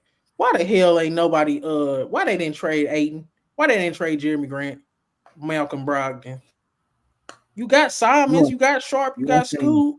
You want them to tank that hard? They too damn good. Ray done seen it. I think Portland with Anthony Simons, and then you got those dudes around him, those vets. They too good, bro. They damn near. If they was healthy, they would have been too good. I would wait till the offseason to move off Aiden, but Now, the team I'm most disappointed. I don't think nobody want Aiden right now. Yeah, I don't really. I They think he got probably to did make some calls. They know. Yeah, Shoot, them was just ringing. They already knew. They had to send a They text think- message. Come on, bro, take Aiden off of us. No, we don't Jeremy want. Grant. they seen him setting them screens and said no. See, that's the thing. We don't know what Blaze was asking for in return, though. And yeah, Blaze already done proved they know. can be done with the whole way they Teams were handled the interested. Dame off season. They proved how done they can be at times. Teams were interested in Jeremy Grant. They just didn't move him, or he didn't want to go. I don't know which way it was, but in my It opinion, ain't no way you don't move out one of them dudes, bro. No, you can move out Brogdon, you can move out Grant. It's no That way. was something Mavericks should have been real aggressive with that, trying to get Grant. they wanted him. They couldn't. They wanted him. They wanted Kuz too. I would have offered them 2 first Throw it round. in the bag. I don't care who in that bag. Put them in there. You gone. See, Ray, I don't know why you brought this up, but you could have bundled both of them picks, them number 1 picks, a pick swap. That's damn near 3 first round picks. You could have bundled in Grant Williams, and you could have got somebody that was legit. They gotta be willing to take it. They gotta be willing to take the deal. And I would have just rather not Mavericks did at the nothing. time Mavericks ain't probably winning was no like, man, we championship. ain't about to do that, and then found themselves end up doing it anyways. Mavericks ain't finna win no championship with what they brought in, bro. They got 2 guys they got 2 guys that'll be very solid. I guarantee Jeremy you. Grant better than both of them on both ends, just about. That's cool. At the That's same cool. time. I agree. I would have liked Jeremy Grant. We just didn't get him. But Now, I'm saying if we couldn't get one of them guys, you just don't do no deal. But okay, why No. didn't Chicago sell? Why that's the DeRozan team. them still there? This is the team I'm most disappointed in. I don't know why Chicago thinks they're contenders or they gonna compete or whatever. They are not good, and they are not good enough. Everybody only wanted Levine. He got 3 to 6 months. Or whatever Man, nobody wanted Levine. Levine, no. Levine, no. I saw rumors of Detroit trying to get Levine. They're stupid. Anyways, Chicago has lots of assets that contending teams want, that just teams want in general. You can move off Caruso. You can move off DeRozan. You can move off Vucevic, build around Kobe White, and you have a bundle of draft picks, whatever. You keep one guy young, like you have a bundle. No, I of see what you're saying, but not around contract. Kobe White. But I don't understand why you sit there and you keep all these guys that their value is only going to continue to diminish the longer you keep them, as they are getting older, but they can contribute right now to contending teams. Lakers or other teams would have loved having a Vucevic or a DeRozan or a Caruso. Oh my God. I'm not just Lakers, but fine, not just Lakers, but other teams would have loved like Philadelphia would have loved getting a Caruso or would have loved getting a DeRozan. Like there's plenty of teams that would have gave assets for those guys, and they didn't do anything. And I was like, nah, I think we're good enough to compete. You're not. You're not. Let's look. That's what they said. That's why they didn't make a move. They're still trying to compete. Apparently, that's what their president or whatever is saying. They're still trying to compete, and they're not there yet. They're not there at all. Yeah. Actually, not even yet at all. Say, bro, if it wasn't guaranteeing contracts, I damn near just would have cut Vucevic and DeRozan. That should have been like $80 million. And what I missed, I'm on somebody's sorry ass spectrum. We basically was talking about why the Bulls didn't sell, why teams didn't sell in general. So, like the Bulls kept all their players just to be mid. But maybe you could trade them dudes in the offseason too, though. Because my thing is, you want to see how good Kobe White is. You want to see if he can sneak into the playoffs and see what he look like in a playoff series. Sometimes that's important too. Yep. Where the Bulls at right now? Because the East is very weak. The Bulls is the 9th seed, but they 3 games behind. But it's it's the play-in. They could actually still a lot of time. There's still a lot of time. Yeah. I just don't think that group of people will come together to do anything in the playoff. That's just me. I don't know. You just want to watch for what Kobe White does. We just watching Kobe. Bulls ain't made a move since 2021.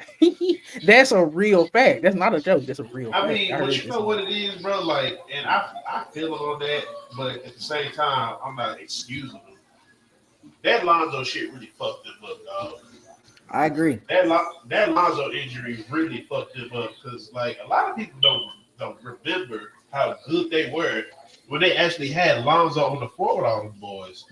Like I believe they was a top seed in the East. They was the one seed in the. They was the They was one the seed one. in And December. y'all heard Lonzo might be coming back. Not this year, Exactly. but maybe they trying to hold out hope. I mean, but what is he gonna look like? Only thing I've seen from this dude is that he went back to Stephen A. talking about Stephen A. What you talking about? I can stand up. I mean, that's cool, but just getting up out of a goddamn chair. I mean, I'm happy for you. I ain't trying to diminish that, but what am I supposed to do with that? Am I supposed to say, "Oh yeah, you able to jump off the bench and clap for your teammate"? Like, what the fuck am I supposed to do with that? He was shooting yesterday. It's a what y'all think about the comparison of Knicks to 04 Pistons? Gotta see it. No. That is disrespectful. I'm not gonna even allow it to happen.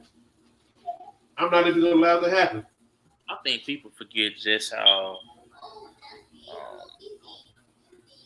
great Ben Wallace was as a defensive anchor. Like that was really their focal point. Bro, I'm not even was their thinking about. defense. I'm thinking about everybody. Ben Wallace. No, I'm saying it's they can't even get past that one part on the list, so it's hard for me just to look at them as like they seeing a team that can win a championship they don't have a superstar. Yeah.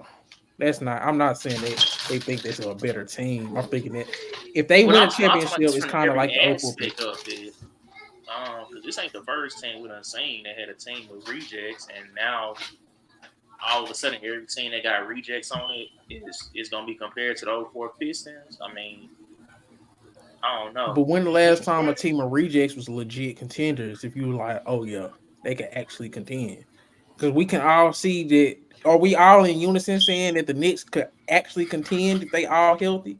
Like Dallas Mavericks, 2011. That, but see, they low key got more than that outside of a super duper star in Dirk.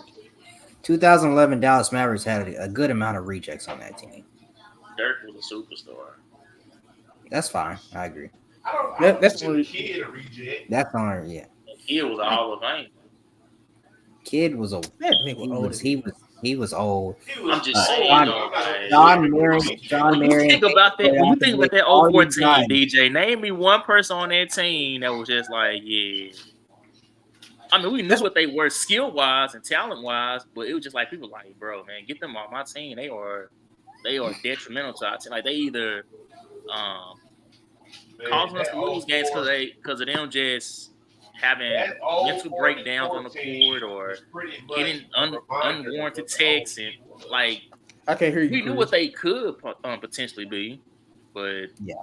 I was saying that 04 team kind of reminded everybody of the old school Pistons team. That's why they ran with it. And I'm not saying like in the sense that it was reject, but you just had a bunch of niggas that went out there and fucking balled, bro. Look at that team. Yeah. When it comes, okay. Bro, look at that team and think about it, bro. We have to remember they went to the finals twice against the Lakers and the Spurs. They went and played against two dynasties. And they beat one of them. They almost beat Spurs. Exactly. I don't know, man. Bro, think about that team. We talk about a team as much as people try to say they rejects, they took two dynasties to the wire and almost beat both of them. Imagine how we'd be talking about them niggas right now if they would have beat the Spurs. No, you're not wrong, but I'm saying they only making a comparison because you look at a Jalen Brunson who could play at an All-NBA level. You look at a Julius Randle who has actually been an All-NBA. You look at a Bogdanovich who's been a top 3 player on the number 1 seed. You look at OG Anunoby. These are guys, you put them all together, we can clearly see on paper they good enough to win an NBA championship. So if they win an NBA championship, what teams can you compare them to? It's been built like this. It'll be a team like the 04 Pistons. Like that's why I like that comparison more than the 2011 Mavericks. It's not saying that the 04 Pistons they did better than the 04 Pistons, but in terms of just accumulation of talent, you compare them to the 04 Pistons before you compare them to the team like the 2011 Mavericks. You see what I'm saying? Because you know. I can say this Peyton Sox, everywhere he went, he was okay. in rotation everywhere he went. Tyson Chandler was in rotation everywhere he went. I'll Sean say it, Marion was fine. in rotation everywhere he went. Mavericks had a bunch of guys that I'll say this fine. I'll take it back. Mavericks had a bunch of guys who very close to winning a championship or things like that, but they never pushed through and got one. There's a bunch of guys who are hungry for a championship rather than a bunch of rejects. I'll take that back. Okay. About time The closest team that I seen you can probably say was when Melo was a star, it was the 09 Denver Nuggets, in my opinion. J.R. Smith, Kenyon Martin was a head case. Birdman came back into the league after getting kicked out. Like, those are guys that I think of are rejects. Like, those guys got second chances, and a lot of teams like, man, I really don't want to take a chance with this guy because he's more of a head case than he is a star player or not reject, just collection of talent. Because if you look at that Pistons team, Denver team. No, but this team, maybe. Okay, maybe. Okay, we got about 10 minutes. We're going to spend about 10 minutes on each of these last two topics. Because I'm going to get out my little perspective, then I'm going to let Ray do his spiel, and then y'all be the, you know what I'm saying? Because I was telling Ray, AD should not be considered for Defensive Player of the Year. Because for one, they're a middle-of-the-pack defense. For two, they're a bad team. For three, they have not lived up to the expectations, and they was a good defense last year. So how can you be Defensive Player of the Year when your team's not living up to expectations, where you're not as good defensively as you was last year with pretty much the same team, and y'all are not even I just don't get it. Y'all not a good defense. Y'all not as good as y'all was last year. Y'all not meeting expectations. I just don't see how he can be considered for Defensive Player of the Year, even though he's a Defensive Player of the Year level player. Now, Ray, go ahead, get it out. Like I said last week, when me and Chris was still in here, you was trying to clown on the Lakers when you was looking up all them defensive stats, and the Lakers was just about top 10 and just about all those defense stats. They only in two when that you pulled up, they was like either middle of the pack or at the end. So you saying that you don't even saying remember they a the bad stats. defense? Saying you looking at more so their record more so than what they rank defensively. Right now, they're middle of the pack. They 16th in terms of points allowed. They are. Man, we finna have to do this. We finna have to do this again. I mean, so but individually, like, is AD even like is he like as far as ranking, just like individual ranking, like where does he rank? Right now, Anthony Davis is 1, 2, 3, 4, 5. He's 6th in Defensive Player of the Year odds. That's odds, man. What do you think? Well, I mean, like numbers. I mean, it depends what numbers you looking for. Where's he at in block? What's his defensive rating? What's his defensive rating? Where does he rank defensive rating? What's he rank in defensive win shares? No, there we go. Defensive win shares. Some, man. Okay.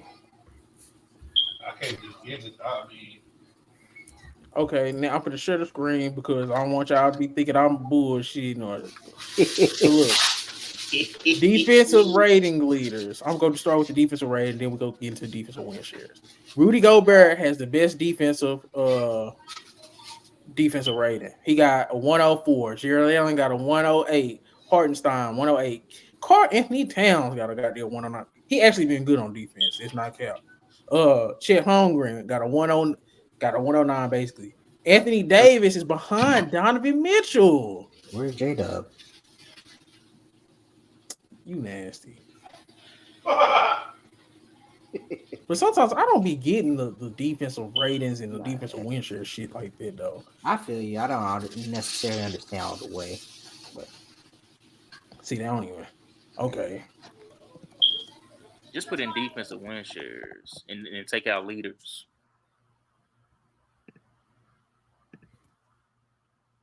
Yeah.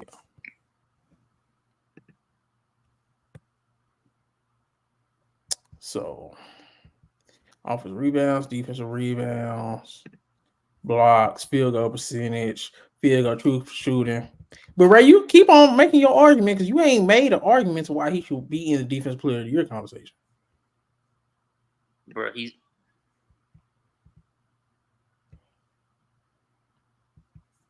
He's what? Mm. Yeah, well, yeah. He didn't want to hear that nonsense. What? He's I'm third gonna- in defensive I'm win shares.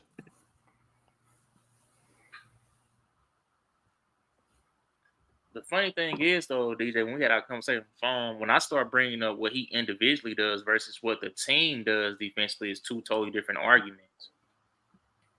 What he brings to the table individually, you can clearly, when he misses a game, you're going to see how just the defense really go. I don't care how bad you think they are defensively. When he's not there at all, it's going to easily be felt.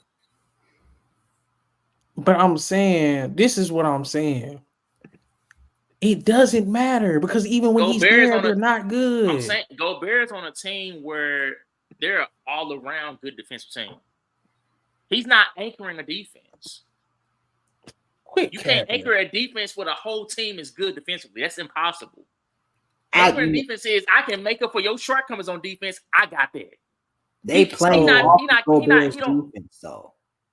Huh? They know they got a rim protector behind them that allows them to be aggressive on the perimeter. Y'all confusing.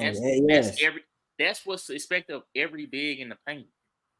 That's not the same thing as anchoring a defense. Anchoring a defense is if you're not that great defensively, I will make up for that. He was doing that in Utah. He did that in Utah. Nobody in Utah was good. That was in Utah.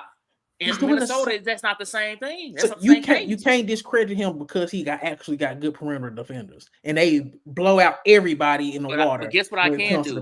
I can't credit AD for that because he don't have that much great what's called perimeter defenders that's out there consistently because they've been hurt. And y'all are not a good defense. You trying to give him credit for, and still he's top 3 in defense win shares, and still he's top 10 in what's called defense net rating. So what you're saying ain't making sense. It's not adding up. How is he still top 10 with a bad defense team around him?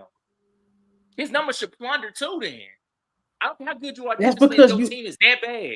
That defensive win shares. I think that's bullshit. An estimate of the number of wins contributed by a player due to defense. That lets you know how much more muscle he's pulling compared to these other guys who are on good defensive teams. But what is it contributing to? What is it? This is my thing.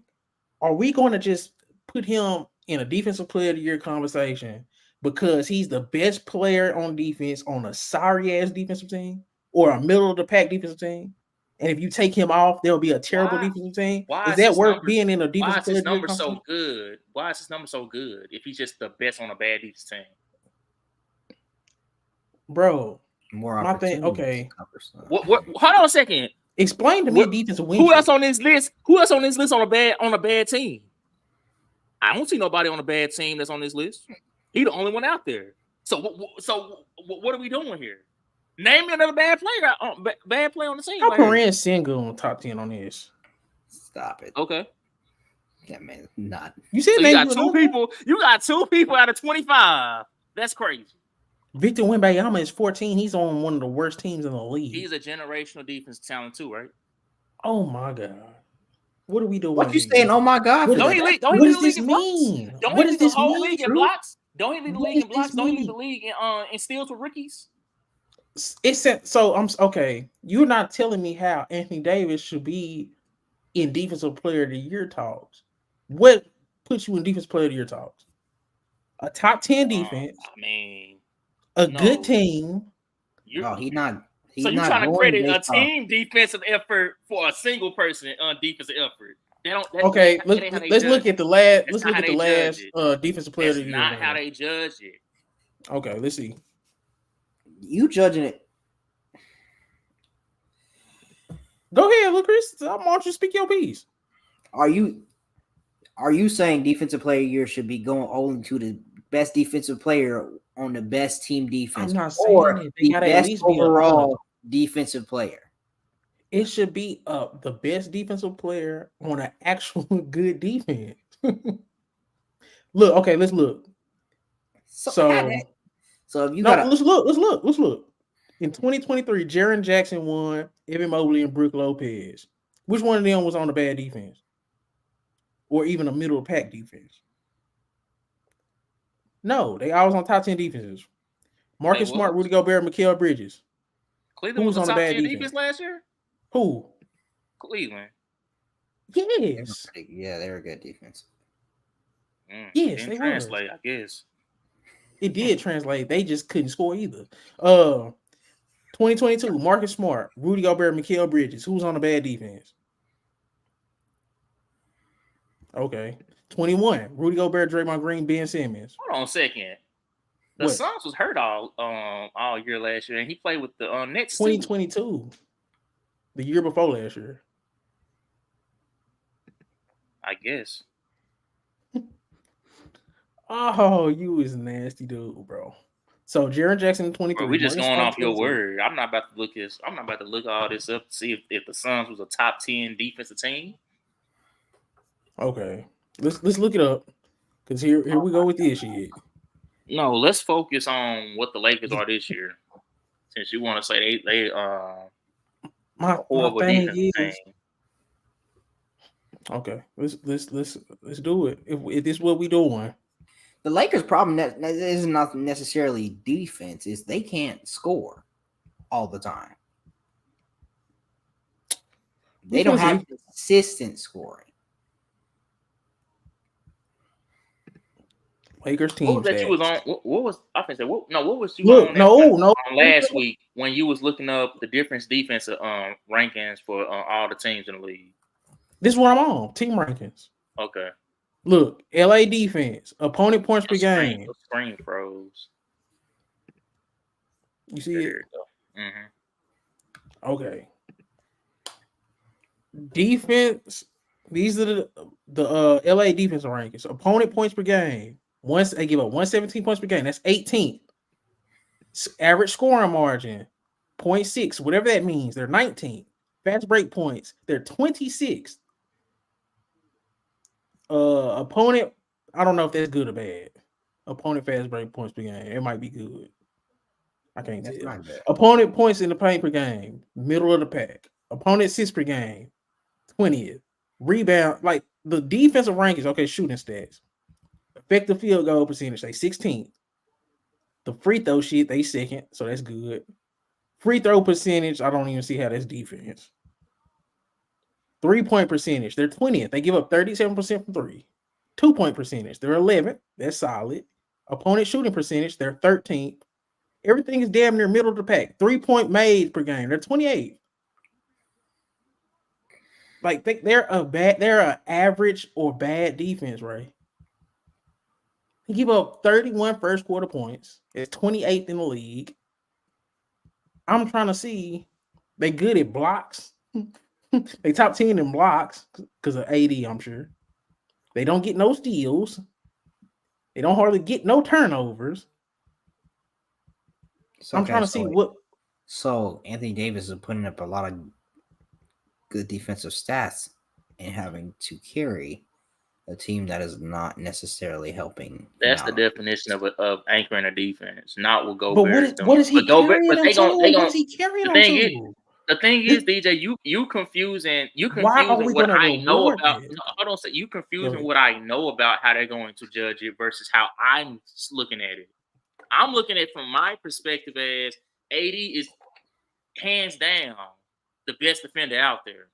It's nobody better than him out there defensively. But what you're looking at it from is the standpoint of, well, let me go to the defensive stats for the team, and then you try to prove to me why he's not. Do you watch the Lakers and think that's a good defensive team? Did you not see what I just said? But I'm saying, how you go give him defensive player of the year consideration on a bad defense, regardless of how he's playing? That's what I'm saying. I get Anthony Davis is a generational defender, but we go reward him for being a generational defender on a bad defense, regardless of what he's contributing to it, over guys that are contributing to great defenses on playoff teams, and they playing great as well. So who your top four? Because I asked you the other day, and you couldn't come up with four.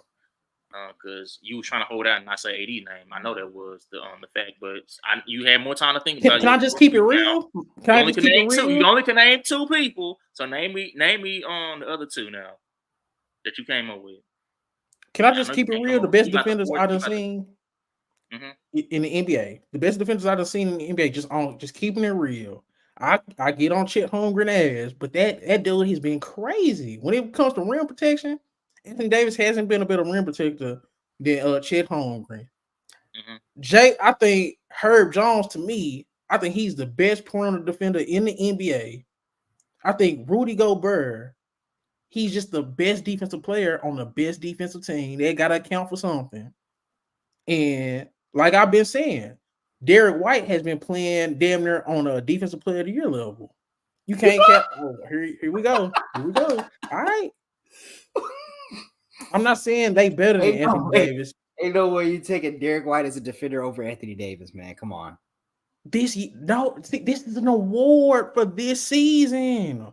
I'm not scoring the award like that. What are your top 4 defensive players? You cannot say it without saying Anthony Davis' name. Okay. Not who are the best? On what team? So who are your the best defenders? I would say in no order. You would say Anthony Davis, Herb Jones. I'll say because you got to look at perimeter defense, you got to look at rim protection. Chet Holmgren and Victor Wembanyama, they in there too. Jalen Suggs, I think I'm glad you brought up Chet because AD put on the average 28 on his head in 3 games so far. So everybody that you name off that's so-called great, they don't put the same numbers up that AD put up against them. So now you bring in his offense. Did you watch Minnesota? This dude bringing up his offense. We can talk about Cat 2 who put up 62 this year. Did you see that game? Those 2 games that AD shut down both Gobert and Cat. Then went on the other end and destroyed both of them at the same time. So what do you want to start? We can talk about the Spurs too when he cooked them and then sat out the next game and then somehow the Spurs end up winning when he don't play. We can talk about that too. So everybody that you want to match up against him, he's made them look like barbecue chicken. On offense? On both ends. He's been better than them on both shit. ends.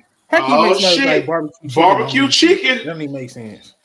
Barbecue chicken alert. If I'm putting up 30, you put up 15. Am I not cooking you on? Am I not making you not able to do what I'm doing against you? Hey Ray, that sounds like a 4th of July barbecue to me. This is what I'm gonna say, and then I'm gonna let y'all 2 Chris's y'all go. Hey, it is what it is. But I'm gonna say this: we all know Anthony Davis is a generational talent when it comes to defense. But what does that got to do with this year's Defensive Player of the Year award? His defense is average. The team he's on sucks. So that's just like when Bradley Beal. Hold on. That's just like when Bradley Beal was in Washington, averaging 30. What does that 30 mean? If Anthony Davis is having an all defensive year on a bad defense on a bad team, what does that defense mean? I feel you on that. So hold on. I feel you on that part though. No. When Bradley Beal is averaging 30, are people not saying he's one of the best scorers in the league? Yes or no?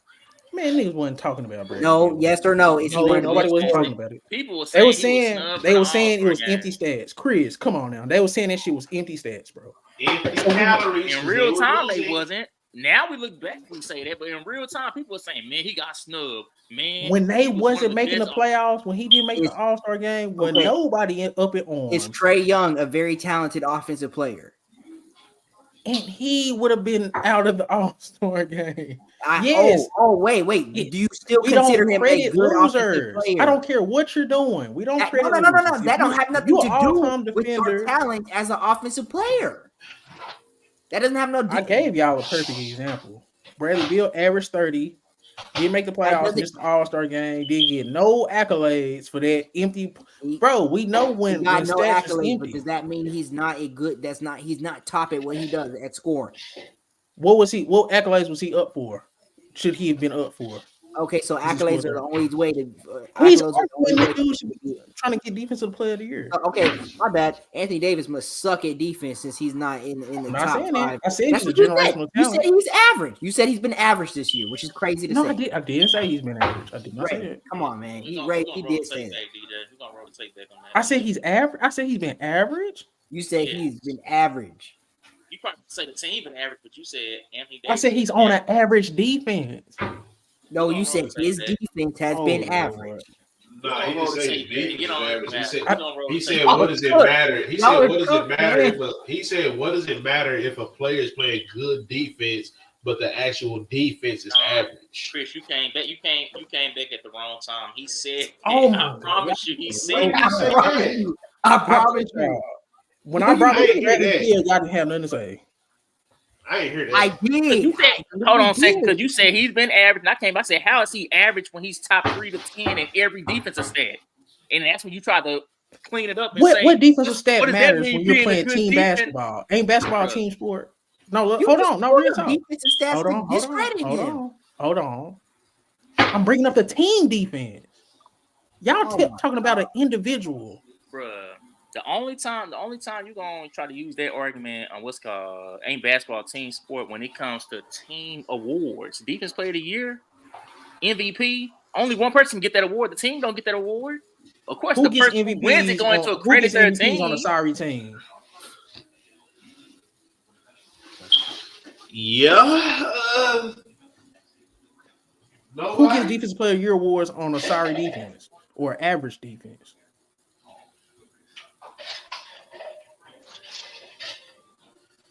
I feel you. I hear you. I mean, but again, Ray said that's just how he feel. But we know how they gonna vote this shit. AD ain't gonna get no nod like that for real, for real. It's cap. We got one The more crazy before we part get is, the off. crazy part is, DJ is arguing him just being a candidate. I didn't say he's gonna win anything. I said he's a candidate. And DJ wants to create this whole debate. Like I said, he's the shoe-in for the award. He shouldn't be no damn candidate. And he still can't name. It's like He Bradley still Beal cannot winning. name me. He still cannot name me 4 candidates for the award. This dude starts. Well, Nigga, So- I said, Herb because Jones everybody be knows it's gonna be good Rudy this year Gobert. defensively. Everybody knows it's gonna be Rudy So Gobert. Bradley Everybody knows Rudy scoring- Gobert finna get it. Bradley Beal scoring title don't count if you got scoring title, it don't count. He didn't get the scoring title. I'm saying if he did, just because he was on a bad team, it don't What's count. AD finna get? AD finna Nah, get the Chris, block title. that's Is he finna get different. the Scoring, rebound title? Chris, that's different. The scoring title, nigga, you literally just gotta average the most points in the goddamn league. You can do that on any goddamn team. That don't mean you winning or losing. That don't mean you a good scorer. That's right. But also, Chris, Huh? not even just the scoring title. What is AD leading the league in on defense? Steals, blocks, rebounds? Shit. He's not leading the league in shit. He's top 3 in both those categories. You just Oh named. my God. Oh my I'm God. pretty sure. So you own an average defense, on a bad team.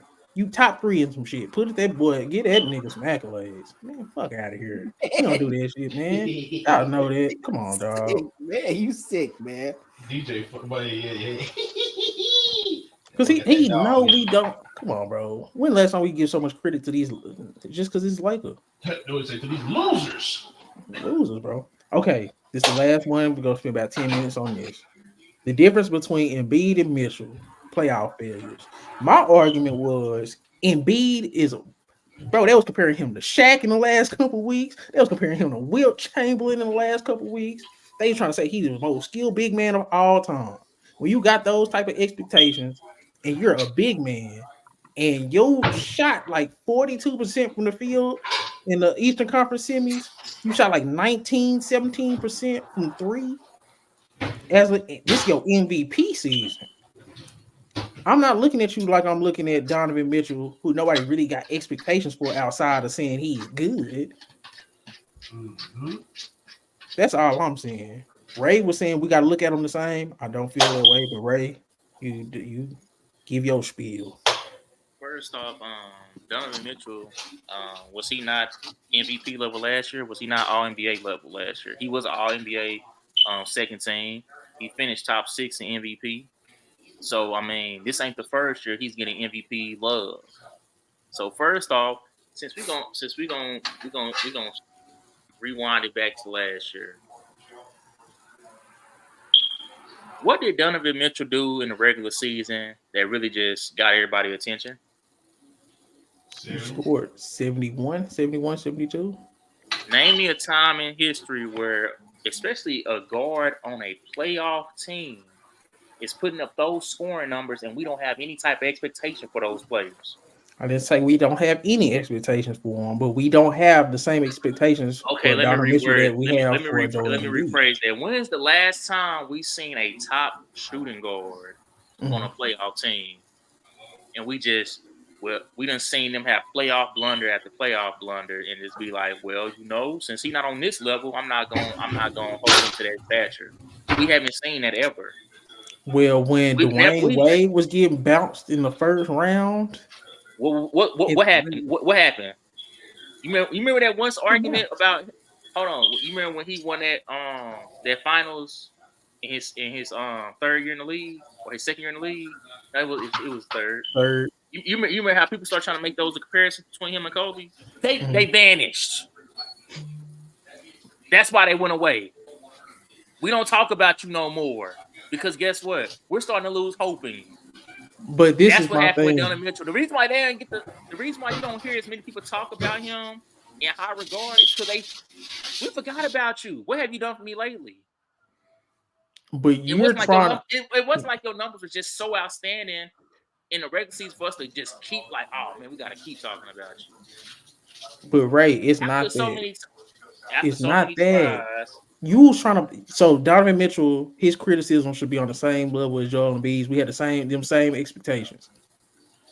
Why not? If you a star in the league, what's the difference? Hell no. Dang, bro, for real. Okay, I got it. I got you. What's the difference? Joel Embiid is looked at as an all-time great level talent. We don't look at Donovan Mitchell as an all-time great level talent. First of all, Joel Embiid has been on better teams than Donovan Mitchell damn near every year of his career. Right or wrong, true or false. Why do we look at Joel Embiid as an all-time great since he didn't do anything in the playoffs? Huh? If that's your argument. Potential. He's got multiple scoring titles. He got an MVP. And that's where you lost me. I don't go based off potential. I go based off what you actually showed me. He got scoring titles. He got an MVP. What does that have to do with the playoffs? Playoffs is where all-time greats made. I was just told scoring titles don't really matter that much. So hold on a second. Hold on. Joel Embiid. Hold on. Based on your logic, based on what you just said, a guy that you hate out of Russell Westbrook is all-time great. Mm-hmm. He's in that argument, right? He got MVP. He got scoring titles. You better argue it. And what do I say about him? So Kevin Durant. No, hold on. Nah, nigga. What do I say about Russell Westbrook because he's in that category? What I say about him in his playoffs? You trash. You can't say nothing else other than that. I'm saying I've never heard you call Westbrook all-time great though. But you sitting here calling Embiid one. That's crazy. That's crazy. I never called. They got the same thing. Actually, Westbrook got way more. Yeah, exactly. We got expectations. Finals. Y'all are proving my point.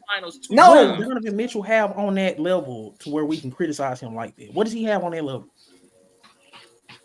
So I compare Donovan Mitchell to how we look don't criticize him at all. I compare it to how we look at a Damian Lillard, bro. Damian Lillard is a good all-star. Was he not getting to West? Did he not get to Western Conference Finals? He got to win Western Conference Finals, bro. He got a second round one time. Who was on that team? Who was on that team with him? Oh my God, that's my argument for Donovan Mitchell, bro. Donovan Mitchell can do it, but I don't think so. Dame can get to. He got to one. He got to one. So y'all hanging y'all head off this one Western Conference Finals. Other than that, how many? Donovan Mitchell hasn't done 26. Y'all is not understanding, bro. How old was Dame when he got to that Western Conference Finals? Oh Luka's my God, you not listening. Luka's 24 and he's been there. So does Dame get the same criticism as Russell Westbrook? Oh my God. Why does Russell Westbrook get criticized more than Dame? Westbrook do get criticized more than Dame. What are you talking about? I know why. Why? Because he's a better player than Dame. So why should Embiid get criticized more than Donovan Mitchell? Y'all act like this is rocket science. Donovan Mitchell is not on Joel Embiid's level based on Joel Embiid's play in the regular season. Joel Embiid and Donovan Mitchell are on the same level because they're playoff play. Okay, Joel Embiid is a multiple time scoring. He got multiple scoring titles. He'll probably have 3 scoring titles if he would be able to be eligible for it this year, he had 3 scoring titles and 2 MVPs. Y'all comparing him to Donovan Mitchell, holding him to the same standards as Donovan Mitchell? Okay, Y'all understand what y'all saying? Okay, Donovan Mitchell. I can hold him to the same standard. How about Trae Young? Give me Trae Young. He still hasn't done it. Trae Young has done it. Trae Young has gotten to the conference finals. Luka's gotten to the conference finals. All these other guys have been getting to conference finals. Are they not in the same? They don't have no accolades. They don't have no MVPs. They've gotten to the conference finals. They're young. You're right. They've all gotten to one conference finals. And what happened to Luka? Didn't make the playoffs. What happened to Trae Young? Got bounced in the first round. But he so we saying he still put up way better numbers than Donovan Mitchell.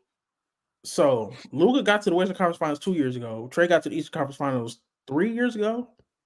So that is going to keep them from getting criticized because they got to a conference finals. When Donovan Mitchell's never. What team has Donovan Mitchell been on there? He should have been to a conference finals or a finals. Luka shouldn't have been in one. Luka shouldn't have been in one. Had no team that should have been in one. Okay. Hey, that is not the argument you think it is. Okay. Trae Young had a team. We didn't even have Trae Young get to the pass what's called Knicks the first year. I don't see why.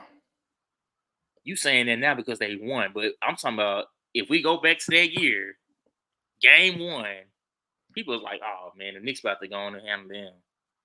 So yeah, when I'm saying Joel Embiid's been on better teams than Donovan Mitchell, is that true or false? I'm just asking. I'm real life just asking. I thought you said they weren't on the same. No, level. I'm asking. Who's been on better teams with more expectations just from a team perspective? You would say Embiid had better teams? Who's a better player just as an individual player? Embiid.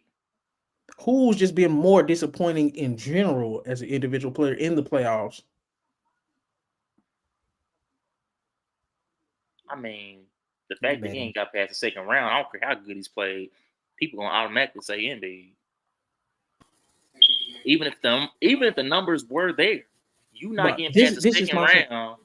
I'm not arguing that Donovan Mitchell shouldn't get criticized for him being a playoff failure, but I'm saying it's not on the same level as Embiid. Embiid is a different caliber player. It didn't have to be on the same level. I can still categorize them as the same kind of playoff failure. I don't care what you do in the regular season. Has been a I don't care. I don't care. Chris, you do realize this nigga Embiid has had more on his teams over the years until all these MVP candidate years that he had. We can say we want to about Ben Simmons, but Ben Simmons was an all-star level player. Not in the playoffs. Your candidate. But this is what I'm saying. Embiid wasn't playing good either. All the time you point to Ben Simmons, go look at Embiid numbers. He was right along with him being sorry. All the times you point to Darius Garland, you can look at Donovan Mitchell playing sorry as well. So hold on a second. DJ, you had Cleveland beating the Knicks last year, right? I did. First round. And I was wrong. I was wrong. Hold on a second, because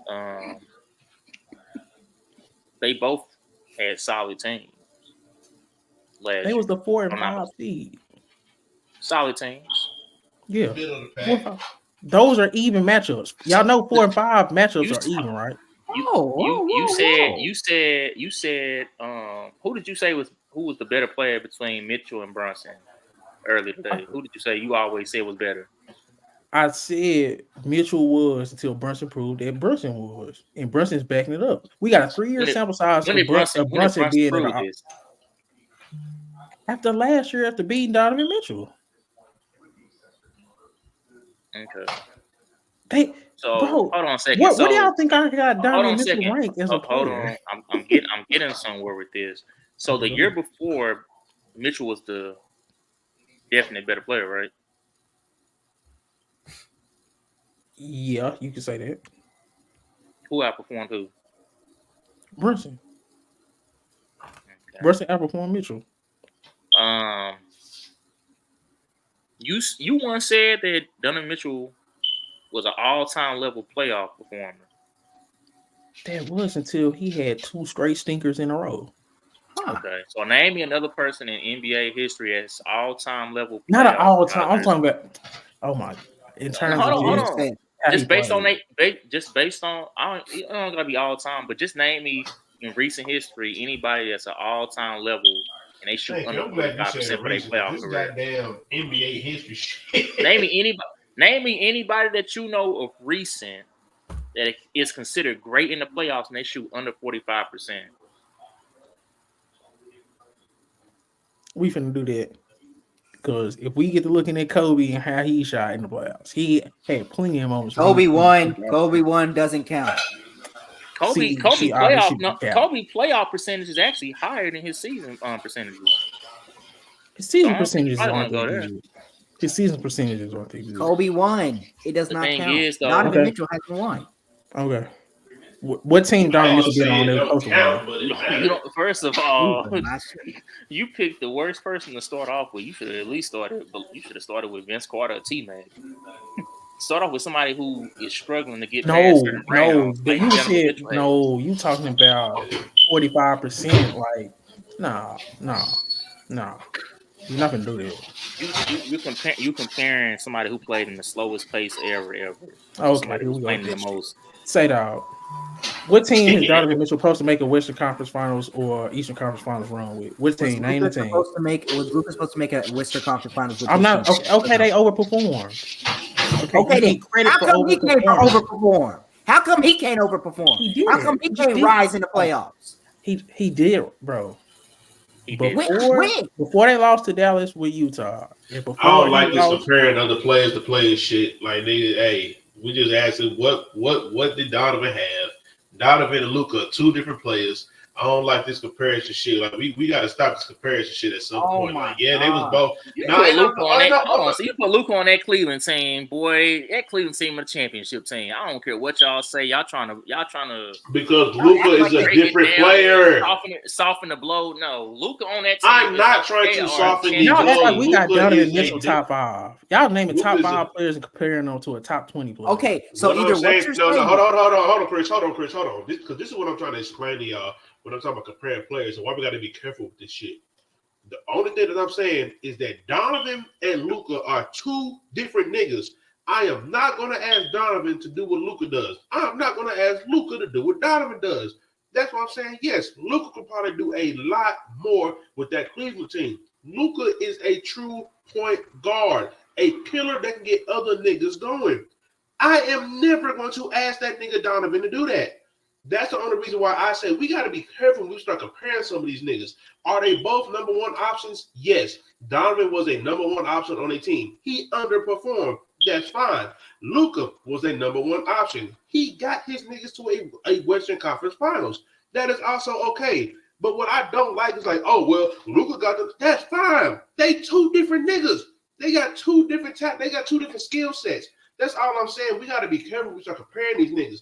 Now, if you would have compared goddamn me Donovan to a nigga like De'Aaron Fox or somebody like that, two niggas that I'm just expecting to score, I ain't expecting them to do no shit that Luke was doing, I'd be okay with that. But we just got to be we just can't just be comparing niggas to people just because they number one options. They two different niggas. I'm not disagreeing that Luka would have got that Cleveland team further. Shit, maybe even that Jazz team, if you got a nigga like Rudy just gonna sit there and catch a lob for me y'all goddamn game. He don't even catch. When has De'Aaron Fox been considered the top at his position? He's a number one option on his team. No. That's all I'm saying. The I'm not shooting saying guard top. position is weak. I'm talking if about De'Aaron Fox number was a one shooting guard, options. he would be damn near considered the best shooting guard, bro. Okay, so since the shooting guard is weak, then we can go easy on Donovan Mitchell, and he can. I'm not saying. Oh my god! Listen. Two I'm just trying to understand the argument. Two things can be true. Is you should Embiid look and at Donovan have both underachieved as the number one options on their respective teams. Nobody in their right mind is putting Donovan Mitchell and Joel Embiid in the same conversation when we're talking about number one options. There is levels to this shit. Why are we acting like this shit is so hard to understand? Come on, bro. That's not what I'm saying. We're saying look, Chris. The argument is why should Embiid and Donovan Mitchell have the same playoff expectations? Me and Chris are saying that shouldn't be the case because Embiid should be looked at on a different level. The only reason why we don't look at Joel Embiid like a Shaq level player is because he doesn't do it in the playoffs. But if you're looking at his regular seasons, you can compare him to Wills. You can compare him to Shaq, the greatest bigs of all time, regular season wise. He doesn't get those comparisons because of the playoff shit. Donovan Mitchell, regular season wise or playoff wise, we don't compare him to the greatest shooting guards of all time. We don't compare him to all-time greats. So why should he be looked at like we looked at Joel Embiid? I thought that don't make sense. You could argue he's not as good as I once thought he was, and you could say all this and that. But the argument is Joel Embiid, who's got proven scoring titles, proven MVP, should have got another MVP and another scoring title if he was being healthy this year. They shouldn't have the same expectations. It don't make sense. This is the problem here. Me and Chris are arguing two totally different things than what you and Chris are saying. Yeah. We are saying that we don't believe in either one of them until they prove us otherwise. I don't care about what level they on. I'm just saying I don't trust in either one of them come playoff time. That's all I'm saying. All that other stuff that sound good. Yeah, Embiid is more high regards. Okay, cool. But I'm saying it's not even fair because Donovan Mitchell hasn't even had the teams that Joel Embiid has get out the first round. I don't trust him. Get out of the first round. That's it. It's been a while. Yeah, he has gotten. It's been a while. I don't trust him anymore to get out of the first round. I want to know these good teams.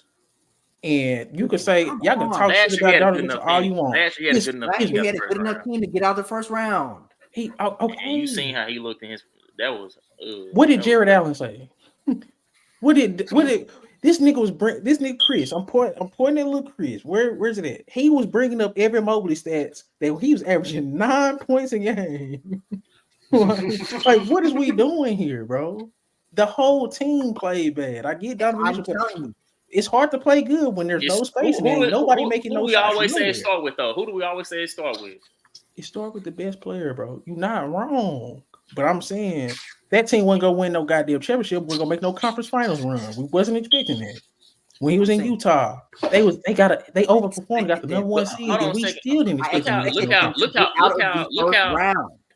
Look how we boosted Jalen Brunson just because even though his team was looking bad in that Heat series, he was still bringing his A game, though. And look what it boosted him to. Sometimes it's not about you get past certain rounds. Sometimes it's just about how you go out. Do you go out swinging or you curl up in the ball on the ground? And that Donovan Mitchell on the ground curled up. Please stop hitting me. Please. That's Donovan Mitchell. The Knicks defense was good. The Cavs defense was good. Julius Randle played bad. Jalen Brunson played bad.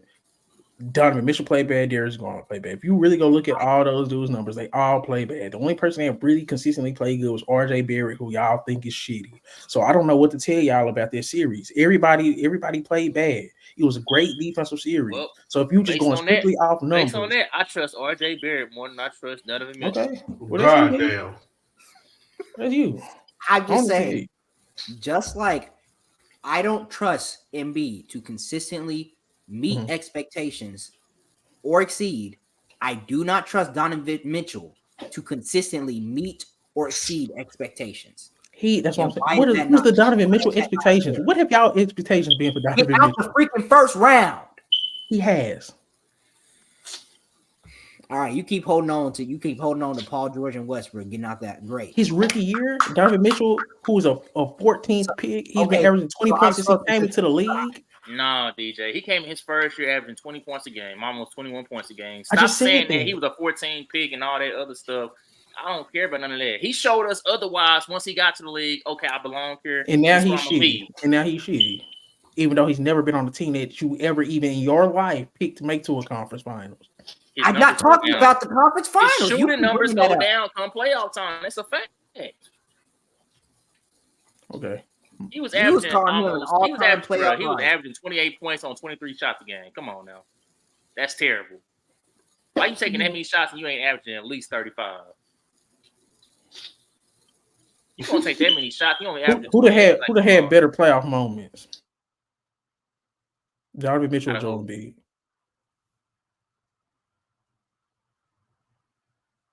y'all this fucking cat. Mitchell? Y'all know. Mitchell? Has Mitchell? Embiid ever what? lost in the first round? I'm pretty sure he has. Pretty sure he has. Y'all finna praise Donovan I'm Mitchell. not saying. Getting out the I'm first not. round. I'm and then asking going that. 'Cause I to really praise want. I Jamal Murray. can't remember if he did or not. What's Embiid's most memorable moment in the playoffs? Crying down the damn. Now, what's Donovan Mitchell's most memorable moment in the playoffs? Losing to Jamal Murray. Okay, what's his second most memorable? Oh, beating Westbrook and Paul Thanking George. Joe Ingles for shutting down Paul George. Y'all so cow. Y'all can't even tell me nothing that Embiid done positive in the playoffs. Y'all can at least say two. Yeah, he was cooking Raptors before they almost came back on them. I don't know how that happened. That was before. No, did Embiid get hurt or something? Because he stayed in too late, and they should have been got him out the game. He was cooking in that series though. It's all first round shit. Just like you did say, hey, you the one who said he was playing at an all defensive level. What's called this against year? Raptors that 1 year in the second round. You said that came out of your mouth. He was. He did end up crying because he wasn't shooting good. No, he was mad because he put all that effort in defensively, and they lost still. But that was just a good defensive team too, though. Him, Simmons, and Butler. But we could probably wrap this up, man. We just have to agree to disagree. I think Donovan Mitchell has been a better playoff player than Joel Embiid. This is the thing, though. DJ got amnesia because Donovan Mitchell can go out there and do the same exact thing this year, come back next year and play all world in the regular season. DJ gonna say the same thing. Man, I don't know, man. Cleveland might be it this year. I'm like, bro, we went through this same thing last year. DJ, but that's thing, I know DJ too well. He gonna do the same exact thing. And he gonna tell you that's why he don't want to. He don't want to admit about the Clippers. It's hard for him to just completely give up on Kawhi, and that's a lot of us. But me, I'm like, man, he gonna have to show me again. He gonna have to actually show to me again who he was. I'm not about to just let him line jump these other guys, and it's been about 4 or 5 years since the last time we seen a legit Kawhi in the playoffs. It's one thing just like 1 or 2 seasons ago, but it's been a minute. Like I don't know. I don't know how bad. I don't think y'all grasping how bad Joel Embiid is, bro. In the play, I don't think y'all grasping it. It's not even a comparison with Donovan Mitchell. You ain't never heard me. Who rate this dude? Even when he won MVP, I was mad about it. I did want. Still reminisce about your childhood all the time, man. I think about it every day. I wish that I could still be playing ball and doing everything that's good. Childish ass nigga. Get them dreams up, nigga. Damn. One more time. One more time. I just had to play this. Do you still reminisce about your childhood? All the time, man. I think about it every day. I wish that I could still be playing ball and doing everything that's good. Childish ass nigga. Get them dreams up, nigga. Ain't no but laugh about it.